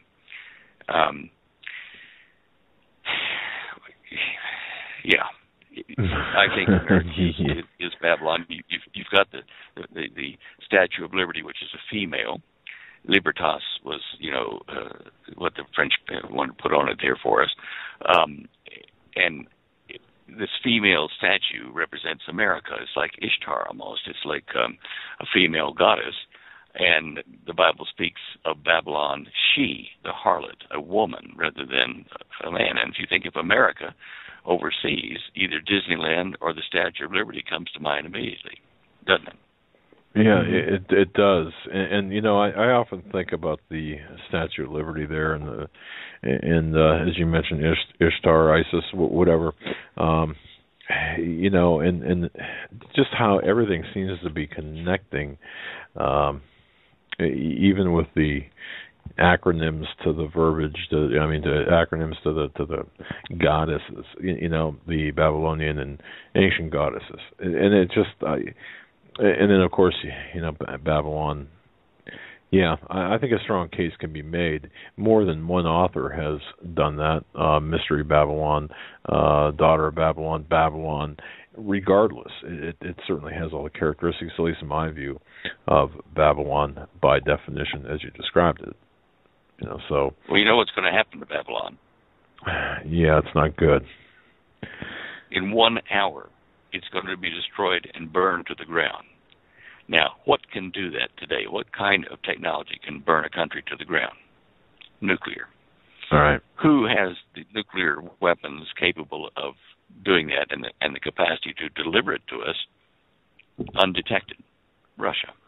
Yeah. Now, there are some references made in the book of Daniel which may refer to this time about, the king of the north pressed on by the king of the south, and being Russia to the north and the south. I don't know what that would be. But anyway, the point I'm trying to make is that America, if it is Babylon, could be destroyed by the Russians in a nuclear attack, which is definitely on the cards for secular reasons, even if not for biblical or prophetic reasons. And we see the tensions building in the Middle East, with America trying to force oil prices down with the help of Saudi Arabia and other OPEC countries, trying to force the oil prices down to weaken the Russian economy, and hence Putin's control over what he's doing at the moment. Putin is going to at some point be forced by his people, his advisors, and the people in the street to get the buying power of the ruble back up by getting the price of oil back up. To do this, he has to stop America. And he has to stop America not only for that reason, but also if he goes into the Middle East to honor his contractual agreements for defense with the various Arab countries there, the OPEC countries, against Israel, he's going to have to do that without having to worry about America bombing the crud out of him from behind the scenes, to keep Russia from doing that. Now, admittedly, with the Obama administration, the likelihood of America being able to do anything to hurt Russia seems very remote because, Obama is so anti-Israel. Now, be that as it may, there's a huge component of the American military and the population here who want to support Israel and do not like this government and want to overthrow it or outvote it or whatever. So Putin knows that he can't depend on an election or stability in this country to keep the right wing from taking over the government and coming after Russia if they go after Israel. So that means he has to destroy our military and weaponry that could be used against him when he goes to honor his contracts in the Middle East with the OPEC nations for mutual defense against Israel in this case. That means we are very close because Israel has already made it very, very clear, Benjamin Netanyahu, that Israel has to make a preemptive strike on Iran, on their nuclear facilities, because this peace treaty will not work the way it's being structured by Obama and others. Therefore, we're approaching that little red line in the sand, if we haven't already passed it, where Israel says, okay, that's far enough. We're going to blast the crud out of you. Now, they have in Israel the nuclear arsenals, especially neutron bomb technology, which virtually kills all life around it within so many miles without blowing the buildings away or anything like that. It just shoots neutrons out. That could be used to weaken or destroy the nuclear capabilities in Iran by destroying the people more than the buildings. whatever they use, Israel has the ability, the technology to defend itself preemptively, and it will do that. That we see happening sometime between now and the end of this year. I'm reasonably certain that the situation cannot go much farther. Russia knows this. Russia says, okay, if that happens, we can't have America on our back. So we're looking at any tick of the clock. Russia organizing, perhaps with China and some of the Middle East nations that will be involved, a clandestine sudden attack on the United States with nuclear weapons. There are 120 major cities that are on their target list that we know of. So living in a crowded city, in a major city in the United States, coastal cities and major cities like New York and, Los Angeles, those kind of things, San Francisco, these will all be targets. The Hopi Indians that Holly and I visited with down in Arizona back in '96 told us about this time coming when the Chinese, the Russians, and somebody from the Middle East would invade the United States and destroy it, burn it to the ground, and whatever they use, maybe biochem warfare or whatever, when they occupy the country, will be so bad that they'll have to leave the country to, go back home and leave the survivors to fend for themselves, because what's left won't be worth trying to live in. Perhaps like Chernobyl radiation, byproduct poisoning of the water systems and whatever in America. Anyway, all these things tell us it is very, very close, in my opinion. I know this sounds kind of redundant, or do you actually see this happening? Can you envision this scenario where this would happen? I know what you just said. I know how you explained it. I guess I'm looking for an out. I don't know. I'm looking. Can you picture this taking place? Yeah, I can. The stealth technology that both the Chinese and the Russians have in their marine vessels could also be extended, I'm sure, to a fleet of stealth aircraft or missiles. And with our president, with the guy in the White House, should I say, deconstructing our military and our defense capabilities, right, left, and center, we are rapidly being left defenseless. And so a quote-unquote surprise attack by these countries is not a hard thing for me to imagine at all. He's gotten rid of our leading generals on all the major military branches we've got. He's been downgrading our technology. We've got a traitor there in the White House. So can it happen? Yes, I see it happening. I do. It'll probably start with something like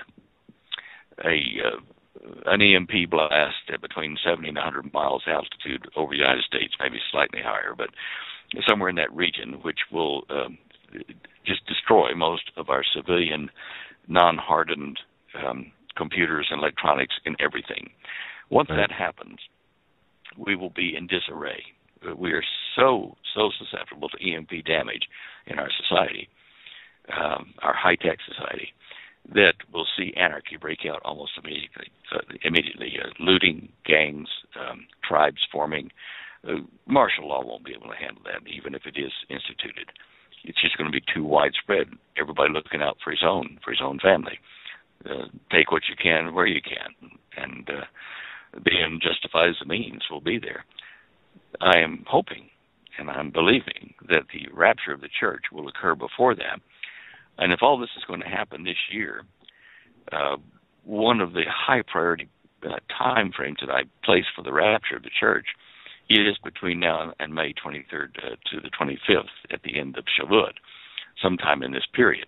If we pass through this period and it doesn't happen, okay, then the next thing is I look for the revealing of the identity of the Antichrist, the man of sin being revealed to those who are looking. Does that mean we have to wait until he has a head wound? Does that mean we have to wait until he puts some kind of a strange thing in the rebuilt Temple of Solomon? Does that mean we have to wait until he rebuilds the Temple of Solomon or announces the rebuilding of it, and at that point we know he's the guy? I don't know. But there will be a sign that will tell us all unequivocally that whoever fills that sign is the Antichrist of this age. And at that point, and from then on, the rapture can occur. I base that on the New Testament phrase that was saying, the question was asked, why are you, worried about not being raptured? I think it was in Thessalonians. Why are you worried about not being raptured? Has the man of sin been revealed yet?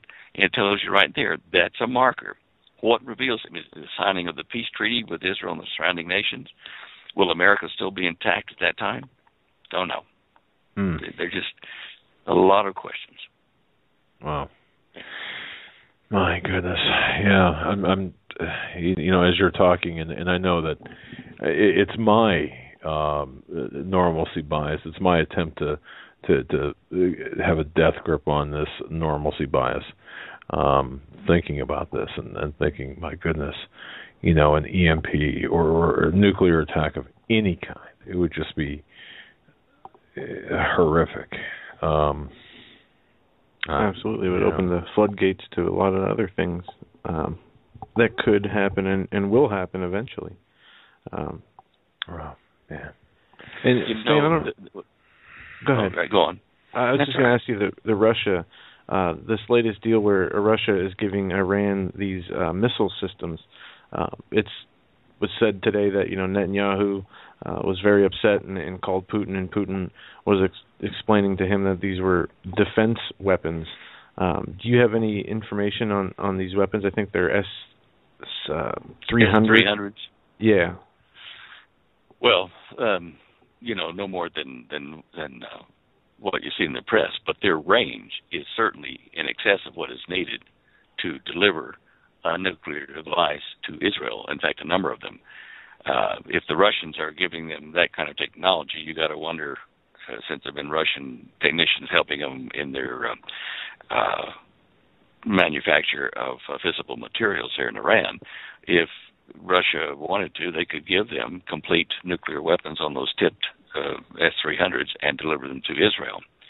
Israel is so tiny physically and is so close to all the people that want to destroy her and have so said that if Iran were to launch simultaneous missiles, S-300s with warheads on them, they would have to do a real fast dance to get all of them, which kind of tells you that with this announcement, Netanyahu has said that's far enough, no farther, and he's going to push the button soon on Iran, which will, of course, then make Russia have to come into the Middle East and bring military troops down there to support Iran, what's left of Iran, and the other nations in the treaty agreements with Russia, mainly OPEC-type countries. Oh, gosh, it is so close. It is just so close, it's almost palpable. If there was a strike, well, once more, I'm not even sure I understand, or I'm not sure I feel comfortable with attempting to frame this question properly. So forgive me for any kind of faux pas, but if and when there's a strike by Israel against Iran, what do you see playing out? I mean, how do you see that playing out? It's going to get ugly for sure, but you had mentioned that we're going to have to be taken out, America, correct? Or at least neutered in the sense that somehow they won't be able to respond. Busy. I think the first thing that will happen is that Israel will have to make its move. Everything hinges on what Israel does. As soon as it makes a preemptive strike, from that moment forward, Putin has to figure out when he's going to strike the United States to remove one battlefront from him if he goes into honorary steel in the Middle East. Now, this may take weeks, months, might take a day. I don't know how long it will take him to make that decision. But once that happens in the Middle East, once you see it erupt over there, as it used to say in the military, bend over and kiss your backside goodbye because it's over. Okay. Yeah. And that's the signs we look for. I know Putin told Netanyahu that they were only defensive missiles. They've had this deal signed for, nearly 7 or 8 years.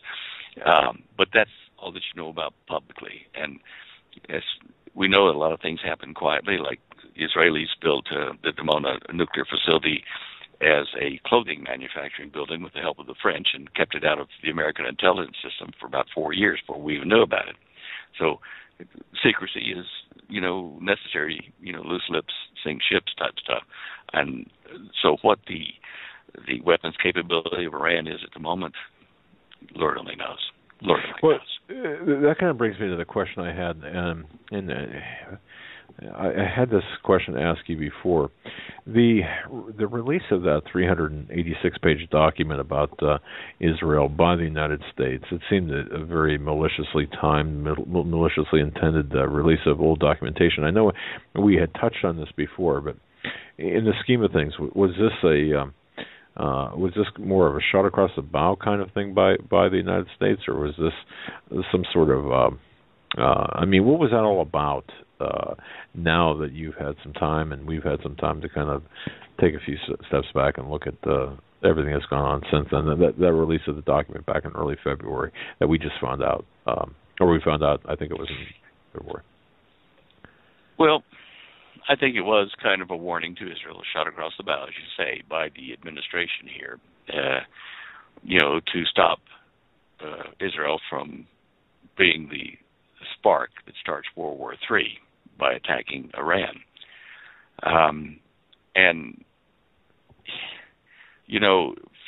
For anyone to use that against Israel at this point, to me, sounds counterproductive, because Israel will either have to make this preemptive strike because no one else has stopped Iran building the nuclear weapons, or it will have to, get ready for suicide, because Israel will be destroyed by Iran and the surrounding nations if nothing is done.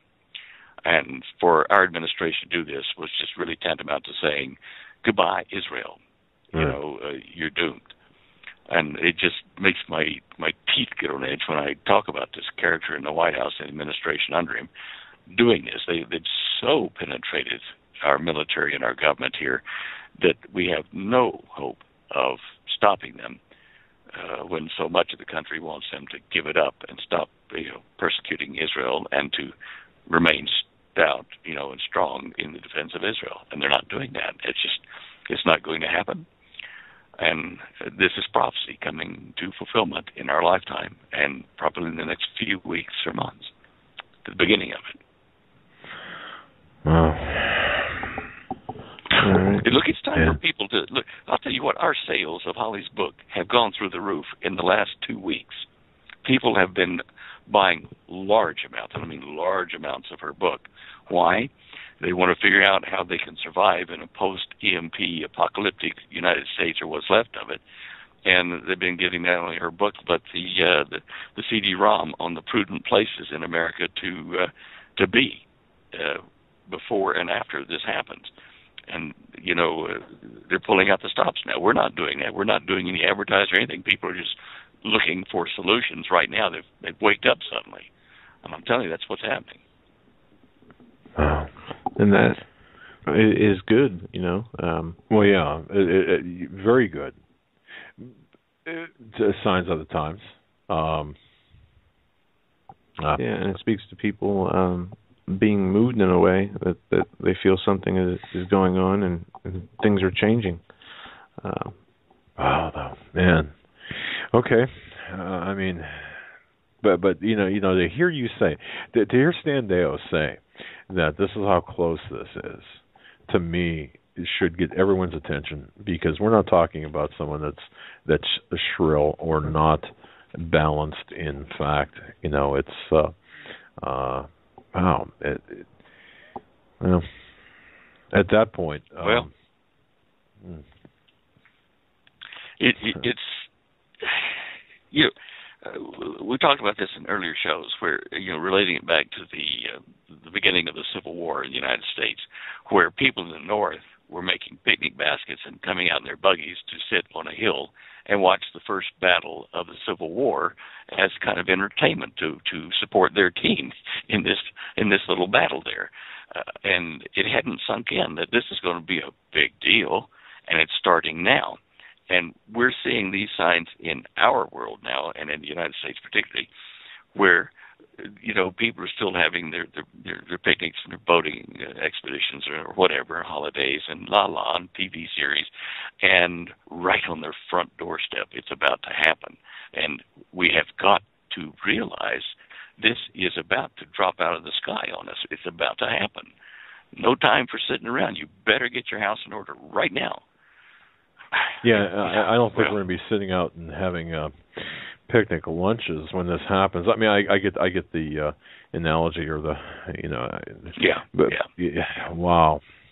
No, this is deadly serious, and I think that we have to pay attention. And yeah. Well, look, I know that the rapture is we're looking up for that. It's a good thing coming, and we do look up constantly for that here in our household. But in the meantime, you have to endure until he does come for us.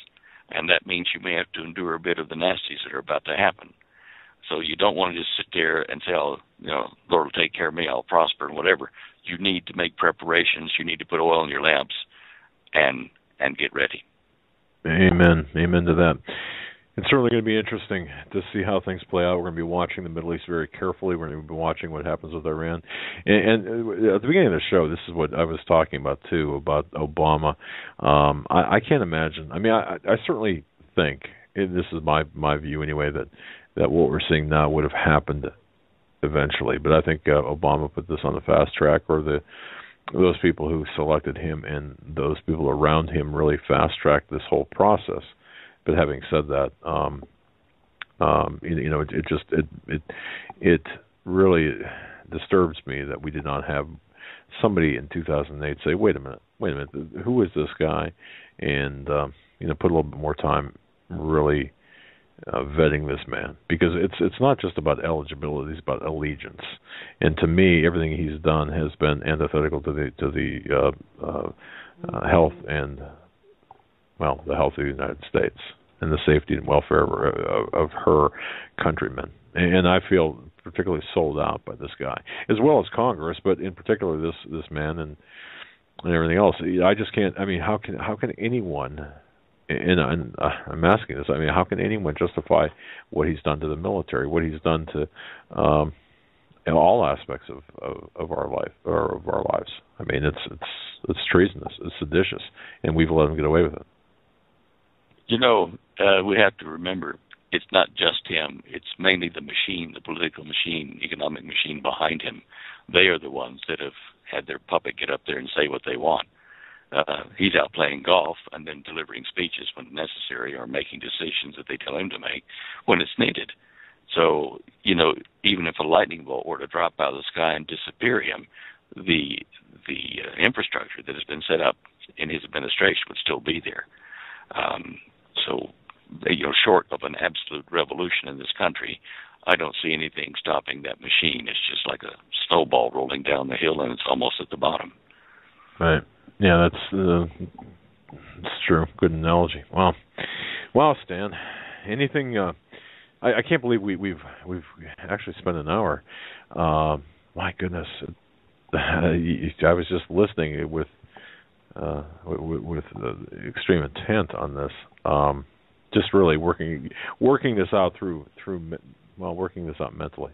Anything else on your mind you want to share with us? Or? Good news, you mean, or happy things? Sure. I'll take happy stuff right now. Yeah.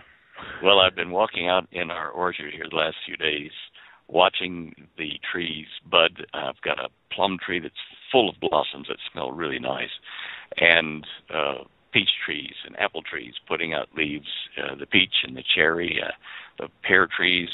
Everything is coming to life out there, and the yard is all green. And, you know, I sometimes just kind of let the thoughts of what we were talking about today drift off while I enjoy the sun and thank the good Lord for it, because it's a small slice of the good life before, you know, the rain comes. So there are good things to enjoy about life, and every moment of life is precious. Amen to that. And I took a walk with my dog earlier today, and I just enjoyed that time. You know, yeah. And I think that's people have to enjoy those moments, that the time with family, the time with friends, the time with nature, the time with your furry friends as well. So I mean, we have to live life regardless. You know, we can't let this paralyze us. And wow. Well, we're not supposed to be given over to the spirit of fear. The good book tells us that. Yeah, that's true. Doesn't mean you don't have to be sad about what's about to happen to everybody around you, but don't be frightened. Amen to that, brother. Wow. Well, again, folks, you heard it tonight. A good reason to have in your library Holly Deyo's book, Dare to Prepare, and of course to get a larger sense of the things, cosmic conspiracy, and just visit standeyo.com, bookmark the site. Headlines. Holly works tirelessly, especially early, getting up the important things that we need to keep our eyes on. That's our one of our first stops in the morning for information. And Stan, I want to thank you so much for everything. All righty, thank you guys. And let me just kind of add to what you said about Holly's work. Right now she's on another project, and so the updates to the news are, as needed. Right. And anything that may come up that we want to talk about, I put on the show images page, which you click to from our main page. But understand she's doing something that we think will help a lot of people here shortly, but it's keeping her very occupied. Understood. And yeah, I probably should have been a little bit more, should have clarified that. But nonetheless, I mean, it's there. The important stuff is there, folks. Just as you need it, it's there. And as Holly can get to it, it's there. So, God bless you, my friend. I can't wait to talk to you again next week. All right, brother. Take care. All right. See you next week, Lord willing. Bye-bye now. Bye-bye. Again, that was Stan Deyo from standeyo.com. As my dad said, definitely bookmark his website, and you can get all the latest content. Sometimes he posts different videos of himself and other things he finds interesting and talks about on interviews. And you go to the show images page, which is on the right-hand side under the microphone, and follow the links there, as he always posts updates on his latest findings on different topics, topical matters that we talk about on the show. And Stan's been coming on our show every week for a few years now, and he's a great addition to the Hagmann Hagmann show. Him and Holly, they work very hard, and we thank them both for all their service. We're going to take a quick break. We'll be right back taking your calls at 661-244-9839. That's 661-244-9839 on the other side. So call in now. In studio, by the way, with Joe Hagmann. It was interesting to hear Stan just kind of pouring his heart out. And, it is kind of upsetting to hear the possibilities, and no one likes to think this can happen or will happen, but boy, I'll tell you, it just seems like all of these chess pieces are lining up in place, and it grieves me a lot to think that we have been sold out by the very people that we should have been able to trust. That we've been sold out by the people who have really foamed at the mouth for the seat at the globalist table. That this has all been orchestrated and planned. Obviously we know that the fight is much higher, much deeper. You look at ISIS, and I was doing research as well early this morning and seeing some of the ISIS videos and seeing the horrific, actions of ISIS and the executions. Not to make a joke, but is that what all that noise was over there that you've been watching? No, this is this morning. No, that was something that it was an automatic thing that went off. But but folks, you had mentioned, Joe, earlier about the ISIS camp being, or ISIS. ISIS camp a few miles away from Texas. Mexican authorities confirm ISIS is operating a camp just a few miles from El Paso, Texas, according to Judicial Watch. Sources that include a Mexican Army field grade officer and a Mexican federal police inspector. The exact location where the terrorist group has been established is a base around 8 miles from the U.S. border in an area known as Inarapa, situated just west of Ciudad Juarez in the Mexican state. You know, people down there, you're going to hear from people down there saying, man, you really slaughtered that name. Yeah, I did. I slaughtered a lot of it. But, you know, I mean, the thing about this is not new. ISIS is repackaged and renamed, and I do believe it's associated with the Babylonian goddess Isis, and you look at Nimrod, Semiramis, Horus, Isis, Ishtar, you know, all of this. But so to me, acronyms mean things. But you look at this, and we had discussed the other than Mexicans coming across the southern border a decade ago, and we and I will stick to this. And I remember being challenged about this. People saying, "Well, this is just a foolish tale," you know, that you can't prove this, and there's no proof. And of course, I mean, what are they going to leave a calling card? You know, Al Qaeda was here. Well, this is what Mexican intelligence sources are reporting from this Judicial Watch article, that ISIS intends to exploit the railways and airport facilities in the vicinity of Santa Teresa, New Mexico, a port of entry to the U.S. The sources also say ISIS has spotters located in the mountains of East Petrolio of New Mexico, managed by the Bureau of Land Management, to assist with terrorist border crossing operations. Well, the other thing, too, I just want to mention this.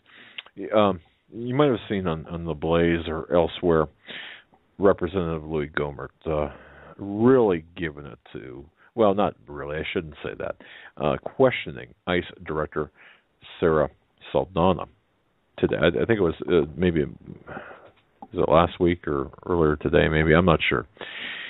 Regardless, it's about a 6-minute video. Again, Louis Gohmert questioning the head of ICE, Sarah Saldana. Well, so Saldana, just so people know, she's the head of the Immigrations and Customs Enforcement. She's not a law enforcement official, never was. No law enforcement experience. She's an attorney turned judge, thrown into this position, head of ICE. So she goes up, and at issue, the core issue here is the Obama regime had. You think back now. There was a. Let me get this right here, so I don't screw this up. What Obama did was granted amnesty through Jay Johnson from the Department of Homeland Security. Well, granting amnesty through executive memorandum, as well as telling DHS Secretary Jay Johnson to tell the sub-agencies of DHS not to enforce the deportation. ISIS not to enforce deportation. Well, this head of ICE refused to enforce deportation, consistent with and in accordance to the instructions of Jay Johnson from DHS and ultimately from Obama. Well, Gohmert put her up in front of Congress and questioned her about this, and she was extremely evasive. And you can listen to the or watch the exchange. But what people don't, I mean, it seems to me that the people are more enamored by this. Oh, look at this. He's really going after her. Well, what's the issue here? People aren't getting the issue. The issue is Obama estimated that, well, here's what we're going to do. We're not going to enforce these alien /undocumented workers here. In fact, we're going to offer green cards to H-1B holder spouses and children under 21 years old. But don't worry. It's only going to affect maybe, I don't know, 200,000 people, which is a lot anyway. But when you consider, no, it affects upwards of 150 million. Not 180,000, but 150 million. This according to Gallup polling. Well, the Gallup polling estimated that 150 million adults and their families wanted to migrate to the U.S. in 2012. Now, Congress set the limits on the number legally allowed to enter the U.S. 1 million plus foreign national became lawful permanent residents or green card holders. New arrivals in 2013, looking at maybe 500,000, 500,000, or 46% of those granted green cards. So, and there's another 500,000 were status adjusters or person already living here that were refugees or had asylum or temporary workers, foreign students, and family members of U.S. citizens that were factored into this. But the bottom line here is there was a lawsuit filed, and a judge in Texas, Andrew Hannon, I believe his name is. Let me just double check that. Federal judge in Texas, Andrew S. Hannon, he granted an order of a stay order back in, when was this? February. Yeah, February. Saying, wait a minute, Obama, they can't do this. DHS and ICE, you can't do this. Well, okay, so speed up to the what the Blaze is reporting and showing is this testy exchange. Well, what's behind that exchange? What's behind that exchange is the Obama regime and DHS and ICE saying, you know what? Hey, Judge Hannon, we are going to do what we want to do, and you can't make us do otherwise. To heck with the law. That's what this is all about. And the numbers, you think they're you think they're okay at 200,000, 250,000? No. There are multiples, many more times that. And so consider that. Consider that when we're talking about ISIS on our doorstep.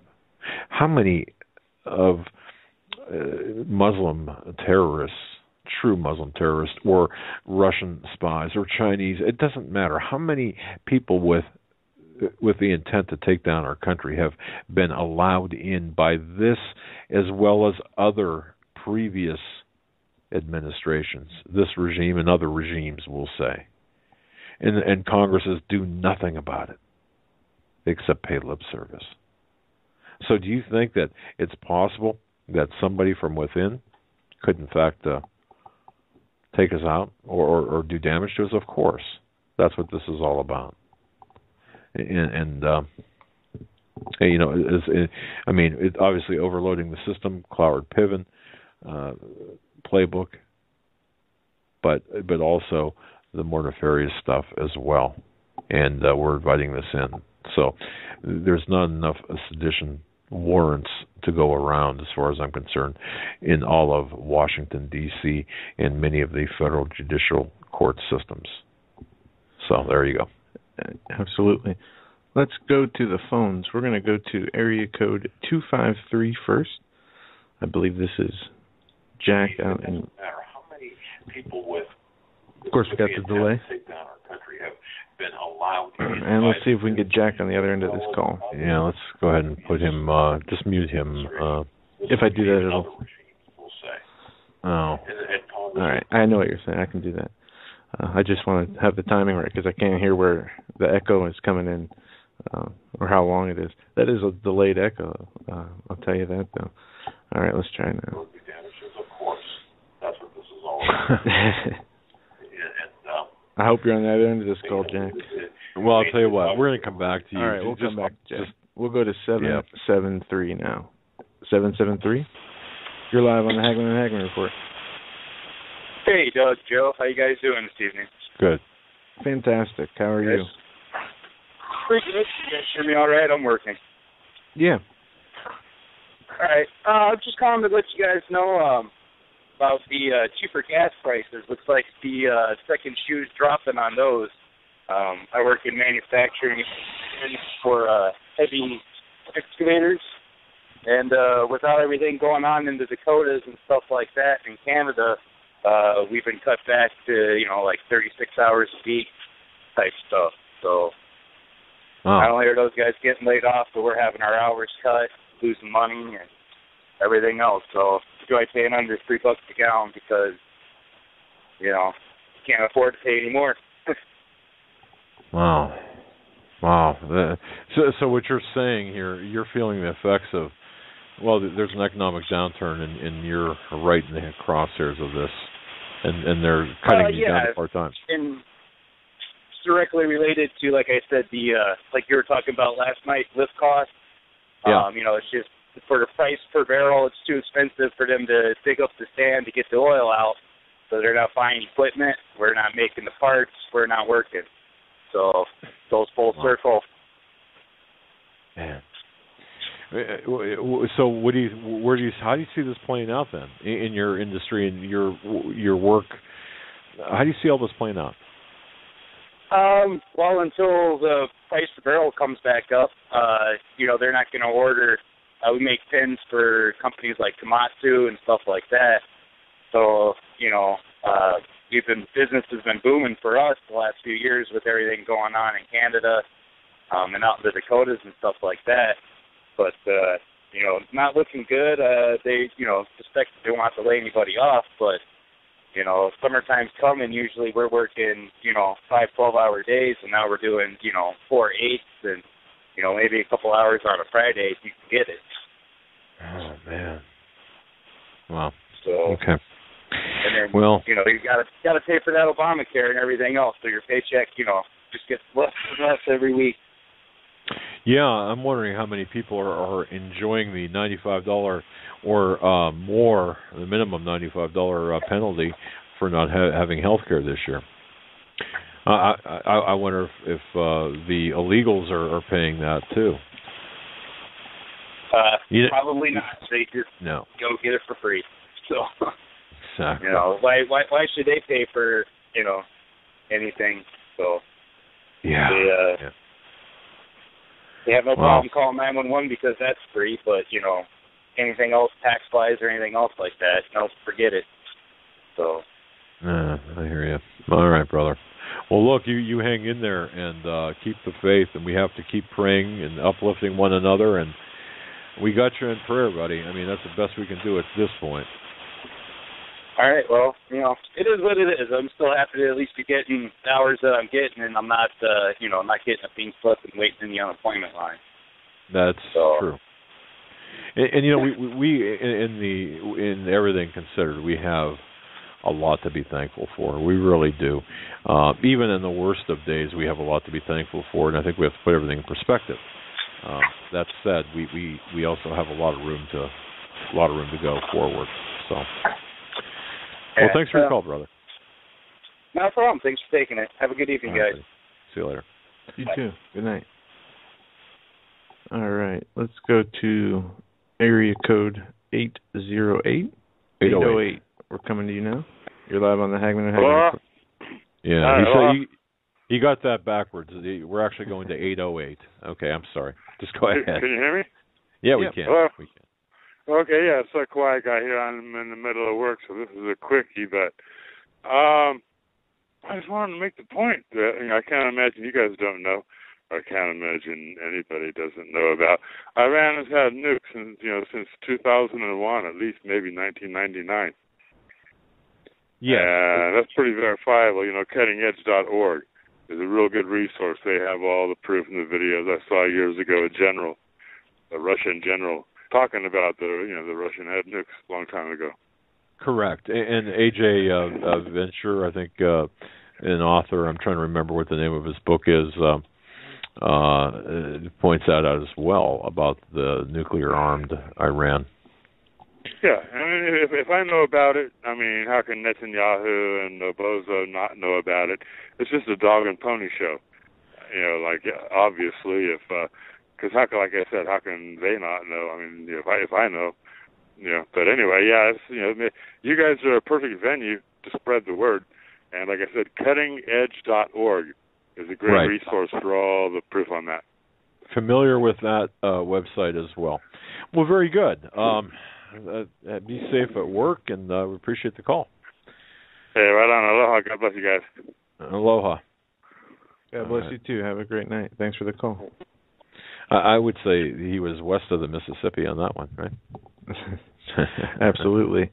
All right. 573. We're coming to you next. 573. You're live on the Hagmann and Hagmann Report. Hi, guys. How are you this evening? Well, can you hear me? We can. All right. Doing well. It's just the enormity of it all is coming home, and it just feels wow. Sometimes you have to kind of step back and step away and say, all right, God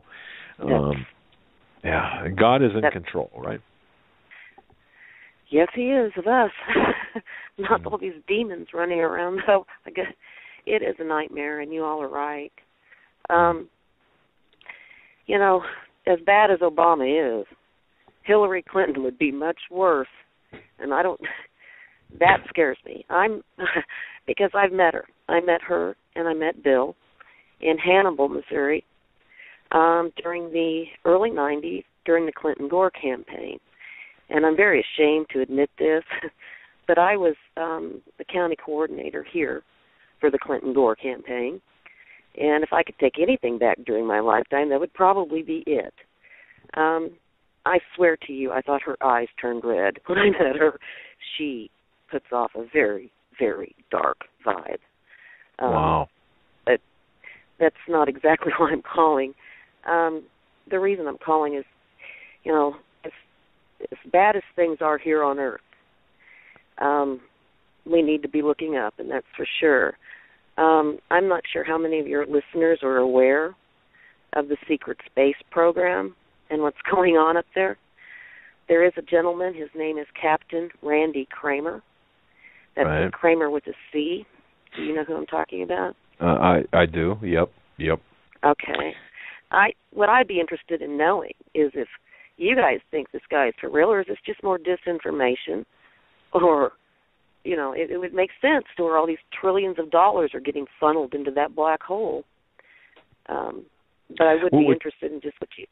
Yeah, and what you're referring to, I mean, the individual aside, the secret space program. Okay, I mean, now what is that? Okay, what I mean, people might be saying, okay, what is the secret space program? Well, it's just that it's a covert black operation, top secret, and there are interviews. In fact, I think above top secret, in several other places, you can find the interviews with some of these people. And 44 levels above clearance level, above the president, I believe. Right. That would, that's terrifying. And we've been living like the years, not knowing. Wasn't it Eisenhower told Kennedy, is what I have learned, or what I'd researched, who to go at, where to stop this, where he had lost control of the whole thing after Roswell. And I know this sounds crazy, but I hope people don't think that I've totally lost my mind. I haven't. I think there's so many things that we have been lied to about, that they've never talked about, or that they've misled us about. Everybody, not everybody, I'm sure your listeners won't be, most people will be in shock when a lot of this comes out. Well, and I think some of it will. I do, and just so people know, I mean, again, the secret space program is you can imagine.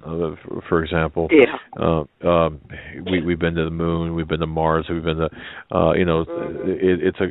it's a secret space program, a secret program where and the Department of Defense has issued many guidances in dealing with the space program, and they don't say secret space program, but they have their operations in space.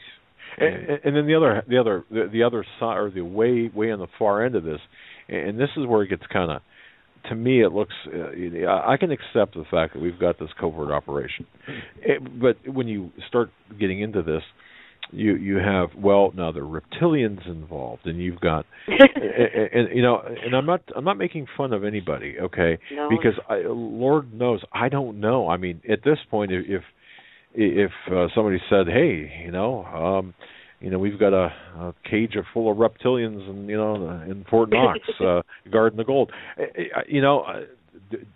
hey, anything is possible. It seems like nowadays. So before anyone dismisses anything, please have an open mind, of course, or at least right. That's But that's exactly what everybody needs: open mind. Yeah. To answer your question, I don't know. I mean, about the gentleman, about the source, I don't know. I know of him. I know what he's said, but I don't know the extent of his veracity. Like my intuition, for what it's worth, is saying that that's definitely something that people ought to check out. If nothing else, maybe as a way to inoculate themselves against, the surprise or the shock that just might be coming. Anytime, I'd say between now and 2017 at least. The thing that another reason I called was because I believe that there's just so much going on, and everyone is just, whether they admit it or not, they feel some trepidation here, a lot of anxiety. I'm sure we all seem to be that way. I think that I hear you men talking, and I think getting ready to go into battle, and I think that's great. I think that's absolutely amazing. I think there needs to be a lot of wisdom, though. Just like you said, just step back and just look how deep this thing goes. This ought to be one interesting summer, to say the least. So. Yeah, and I thought last summer with the Ferguson situation, I thought they would be able to bring that a little bit. I thought more would happen with that, if you know what I mean. Now this summer, I do. I used to live near there. Yeah. Okay. Well, but the globalists, the people that are the faces behind, in front of the globalists, are fanning the flames of racism, and they're also fanning the flames of class warfare. But I really think what we're seeing now is a run up to when they kick the bucket from underneath us, they kick the ladder from underneath us, and I think that could happen at any time. And you're right. This summer. 2 summers ago, my source said things were going, hot, and they were going to really institute the, the class and stuff. But I think that. Go ahead. I am an intuitive or a very extra sensitive person, and I have been feeling something just rumbling under my feet for the past, couple of months. I mean, I've felt it much longer than that, at least for the past year. And I've been sick, so I've done a lot of research and been very discerning with the help of the Holy Spirit, because there's so much disinformation and so much BS out there. You have to put on your spiritual gumboots just to get through it. This is, the Bible tells us these days will, men's hearts will fail them, for what's coming upon the earth. It's just amazing, from what I've gathered and from what I have learned, it's the same cussed families that have done this through how many thousands of years. Oh yeah. And these people take their lineage or whatever very, very seriously. I mean, they're oh gosh, it does get to be, that rabbit hole just goes so deep. You have to definitely have the Holy Spirit with you and on your side while you do it. So amen to that. Discernment's the word of the day, and the armor of God, all of that. We have to be very, and we have to be able to think outside of the box, have an open mind, but not so open that our brains and intellect fall out of our head. So it's funny you should say that like that, because about almost a year ago, and I had some, I don't know what your dream, I was awake. I would call it, more or less a vision. And I didn't take any hallucinogens either to get that. This just happened. I mean, through prayer and wanting to know what was going on. I wanted the truth.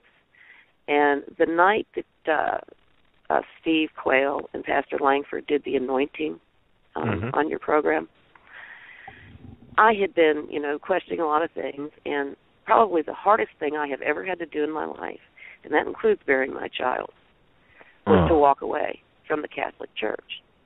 I was always devout, and when I started to research, I knew something wasn't right. Something just didn't fit, and so I walked away. And that was hard because I was very devout, and I'd always, people will say what they want to about Catholics, but we've had a mother to lean on, a spiritual mother to lean on for the past 2,000 years. And that's been really important. That was the hardest aspect that I had to leave.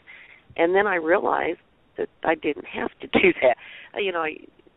Sometimes I think that we hear so much, we've got so much going on, and, we let too much get to us sometimes. But I just wanted to share that little piece with you guys. And also, on a completely different note, I would really like to thank Dr. Breuer for the advice he gave about the magnesium. I have fibromyalgia and MS, and I ran out. I didn't run out. I'm sorry. Well, because I got a tooth pulled of MS Contin last week, and I know that that's a heavy drug, and I've been on it for many years. And I'd had a tooth pulled, and then I went to one of those places, community health centers. I'd advise the listeners to be very careful. You do get what you pay for. Right. I did have to end up, I was in a lot of pain. I forgot what I was saying. I'm so sorry. You said you ran out of MS. Yeah, talking about what is that? I'm sorry, I just lost my train of thought. Oh, my heavens. So I was really, really sick the first couple of days. I called my best friend. I said, would you please put me on the prayer chain? And that very day, when I called, I started to feel better. And then I got a massage with essential oils. A friend of mine's daughter is a masseuse. And I can't describe how much better I feel. I thought I had one foot in the grave. I truly did. And she gave me some essential oils. I'm not sure what all was in it. It's called trauma oil. And I kept putting that on the bottom of my feet with white, with clean socks. And I'm 5 days now, and I'm fine. No horrible. Wait a second. You had an extraction, or is that what you said? A tooth extraction? Yeah, I had a tooth extraction, and it was awful. I don't think I was in that much. This will probably sound awful to your listeners, but I wasn't in that much pain when I had my hysterectomy. It was horrible. It's interesting you mentioned that. I was talking with someone else here this week who had a tooth extracted, and said, I've had, this gentleman said to me, I've had teeth extracted before. In fact, his wisdom teeth. And he said, whatever happened this time, totally different. And I'm just wondering, are they doing something different nowadays, or what's going on with this? Kind of an aside, I don't know. Yeah. But okay. I'd never had that problem. I'd never had anything I've had teeth pulled, but nothing like this. And the bones kept coming. I had several bones that wanted to work their way through my gum. Ooh. And one had stayed in there about a month. And I was very, very sick. I was taking colloidal silver, and I'm trying to, help this. And then after that massage with those essential oils, you may not believe this, but this is true. That bone worked its way out. And I'm sure it had a lot to do with the essential oils, because I know they work. I work with them. Right. And, doctors, MDs just terrify me. I've learned too much. so I did want to share that, too, about being able, because MS Contin is morphine. And I knew that would be very hard to stop, yeah. Okay. And I was in a great deal of pain, but since then, and since, people, I had friends and family, and then asked for that, to be put on that prayer chain, I'm done. I don't need it anymore. I can do it with ibuprofen. Yeah, and prayer works, and does it ever. The alternative, and that's, I think we have to just to really drive this home. I really believe that if we truly expect disruption in supply chains through whatever calamity that might be coming, we better get a little bit. We better start paying attention to the alternatives when traditional medicine will not be available. And exactly. Like you said, whether it be through Dr. Ted Brewer's supplements, which are just the finest out there, or essential oils, or you name it. I mean, we need to have that alternative. So you're exactly right. Yeah. I'm glad you mentioned that. Right. And that's funny that you said that too, because I was in Columbia, Missouri a few years ago, and I was in a crystal and rock shop there.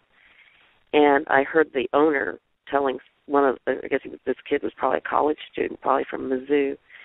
And I heard the kid tell the owner, he said, I'm really sorry, I hated to bother you about this. And I heard the owner say, I don't mind teaching people about the healing powers of crystals, especially because the day is coming and not too far from now when you won't be able to get your medicine, or, it'll all be gone, when it finally collapses. And I was surprised to hear him say that. And that was 2 years ago. So, even in that, there's mineral waters you can put, little chunks of crystal into.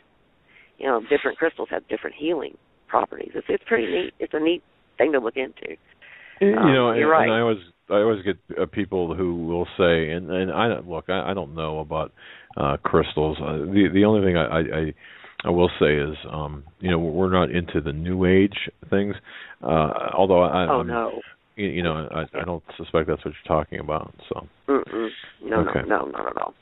So, but I'm sorry, I didn't mean to keep up all your time either, because I know there's other people wanting to call in, and I have enjoyed talking with you guys tonight. And thanks for listening to me. I appreciate it. And I'd like to thank Chance too for being so kind. So, I did order that 777 thing, from American Wholesale. I'll tell you, he's a great guy. They're great people. Oh my, yeah. Called me the day after I ordered it. He's a very sweet man, and I really like and appreciate him, as I do you too. So, God bless you guys. You guys have a good evening, and I'll be talking to you again. All right. Thanks. God bless. Thanks. Bye. God bless. Bye. All right. Let's keep moving from 573. We're going to go to 575 next. 575. You're live on the Hagmann and Hagmann Report. Hey, Doug and Joe. Good evening. You hear me? We can, yes. Oh yeah, okay. Yeah, I'm doing that monthly thing with Chance, and I talked to him earlier today, and I sent Steve an email, and I tried to get hold of y'all, but that's all right. But now I had a dream Saturday night, and in the dream, all I saw was a tsunami, and it was pitch black at night. And in the dream, I could see people, houses, and land being swallowed up. Well, that was about the extent of the dream, because I've been asking the Lord for things to do, what I need to do for other people. So I got up Sunday and went to website, and I went to Before It's News, and there was an article on there about Lynn Liaz. The worst has now been confirmed. Imminent global catastrophe feared by scientists leading experts. It's about I'm nervous. Oh, don't worry about it. A meteor. And from that thing, her website led me to Efren Rodriguez, the prophet, last year that predicted to hit that meteor to hit Puerto Rico. Right. Somebody sent me an email. Riz talked about this. Yeah. Somebody sent. Was it you that sent me an email about this, caller? I think it was last year sometime. Oh, no. This would have been like 2 weeks ago. No, because I'd completely forgotten about last year, and his prediction and everything, and I just figured, it's not going to happen. Well, all of a sudden this comes up, and I'm reading his website, and on his website there's another one from the Prophecy Club about military confirmation of a meteor inbound. And if you go to that, this one guy, what they're doing is they're refurbishing these military trucks to go where they build bridges across water that, like during a catastrophe.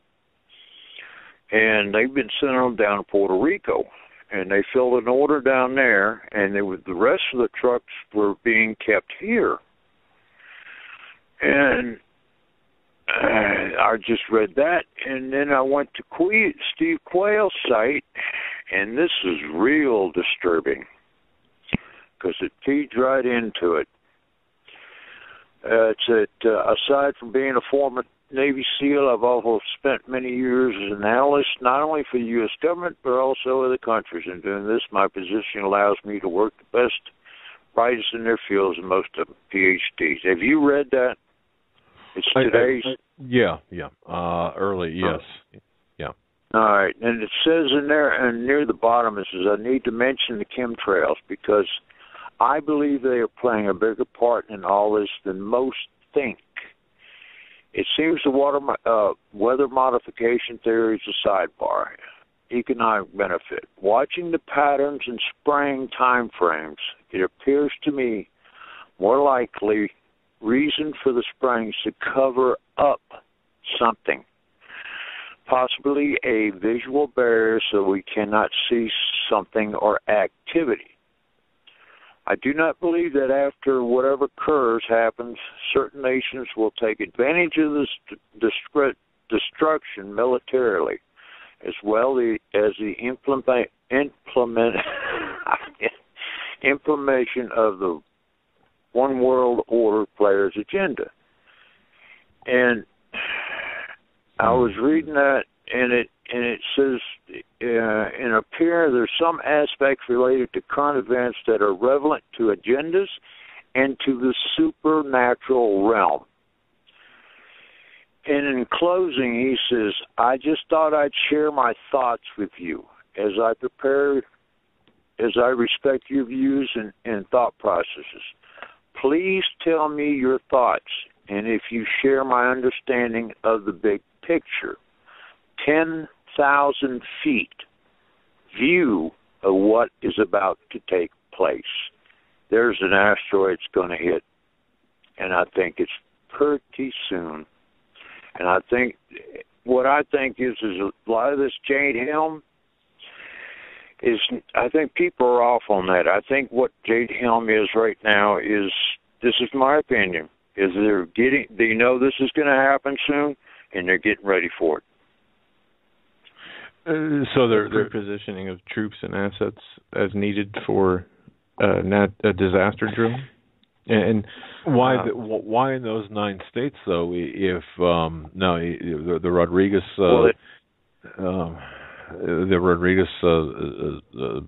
vision, if you will, it indicates Puerto Rico area, right? Then Gulf of Mexico.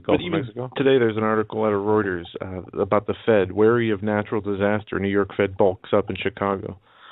And there is a lot more military activity going on in other states that is not associated with Jade Helm or is later now being associated with Jade Helm. It seems more expansive than what they initially put out. Oh, yeah. Well, you know, in the prophecy that he puts out, okay, this asteroid's going to hit on the west end of Puerto Rico. It's going to cause a 12 Richter scale earthquake. It's going to happen at 2 o'clock in the morning, and there's going to be millions of people that die out of this. And he's saying as you just stay close to the Lord as much as possible, 24 hours a day, because this is getting ready to happen. Oh, well, okay. Yeah, I mean, do you know where his website is? Yeah, in fact, it's in. Go ahead and give it. Go ahead and give it out. I've got it in one of my emails here from. Okay. But go ahead. But go ahead if you want to give it. If you know it, give it out. Yeah, it's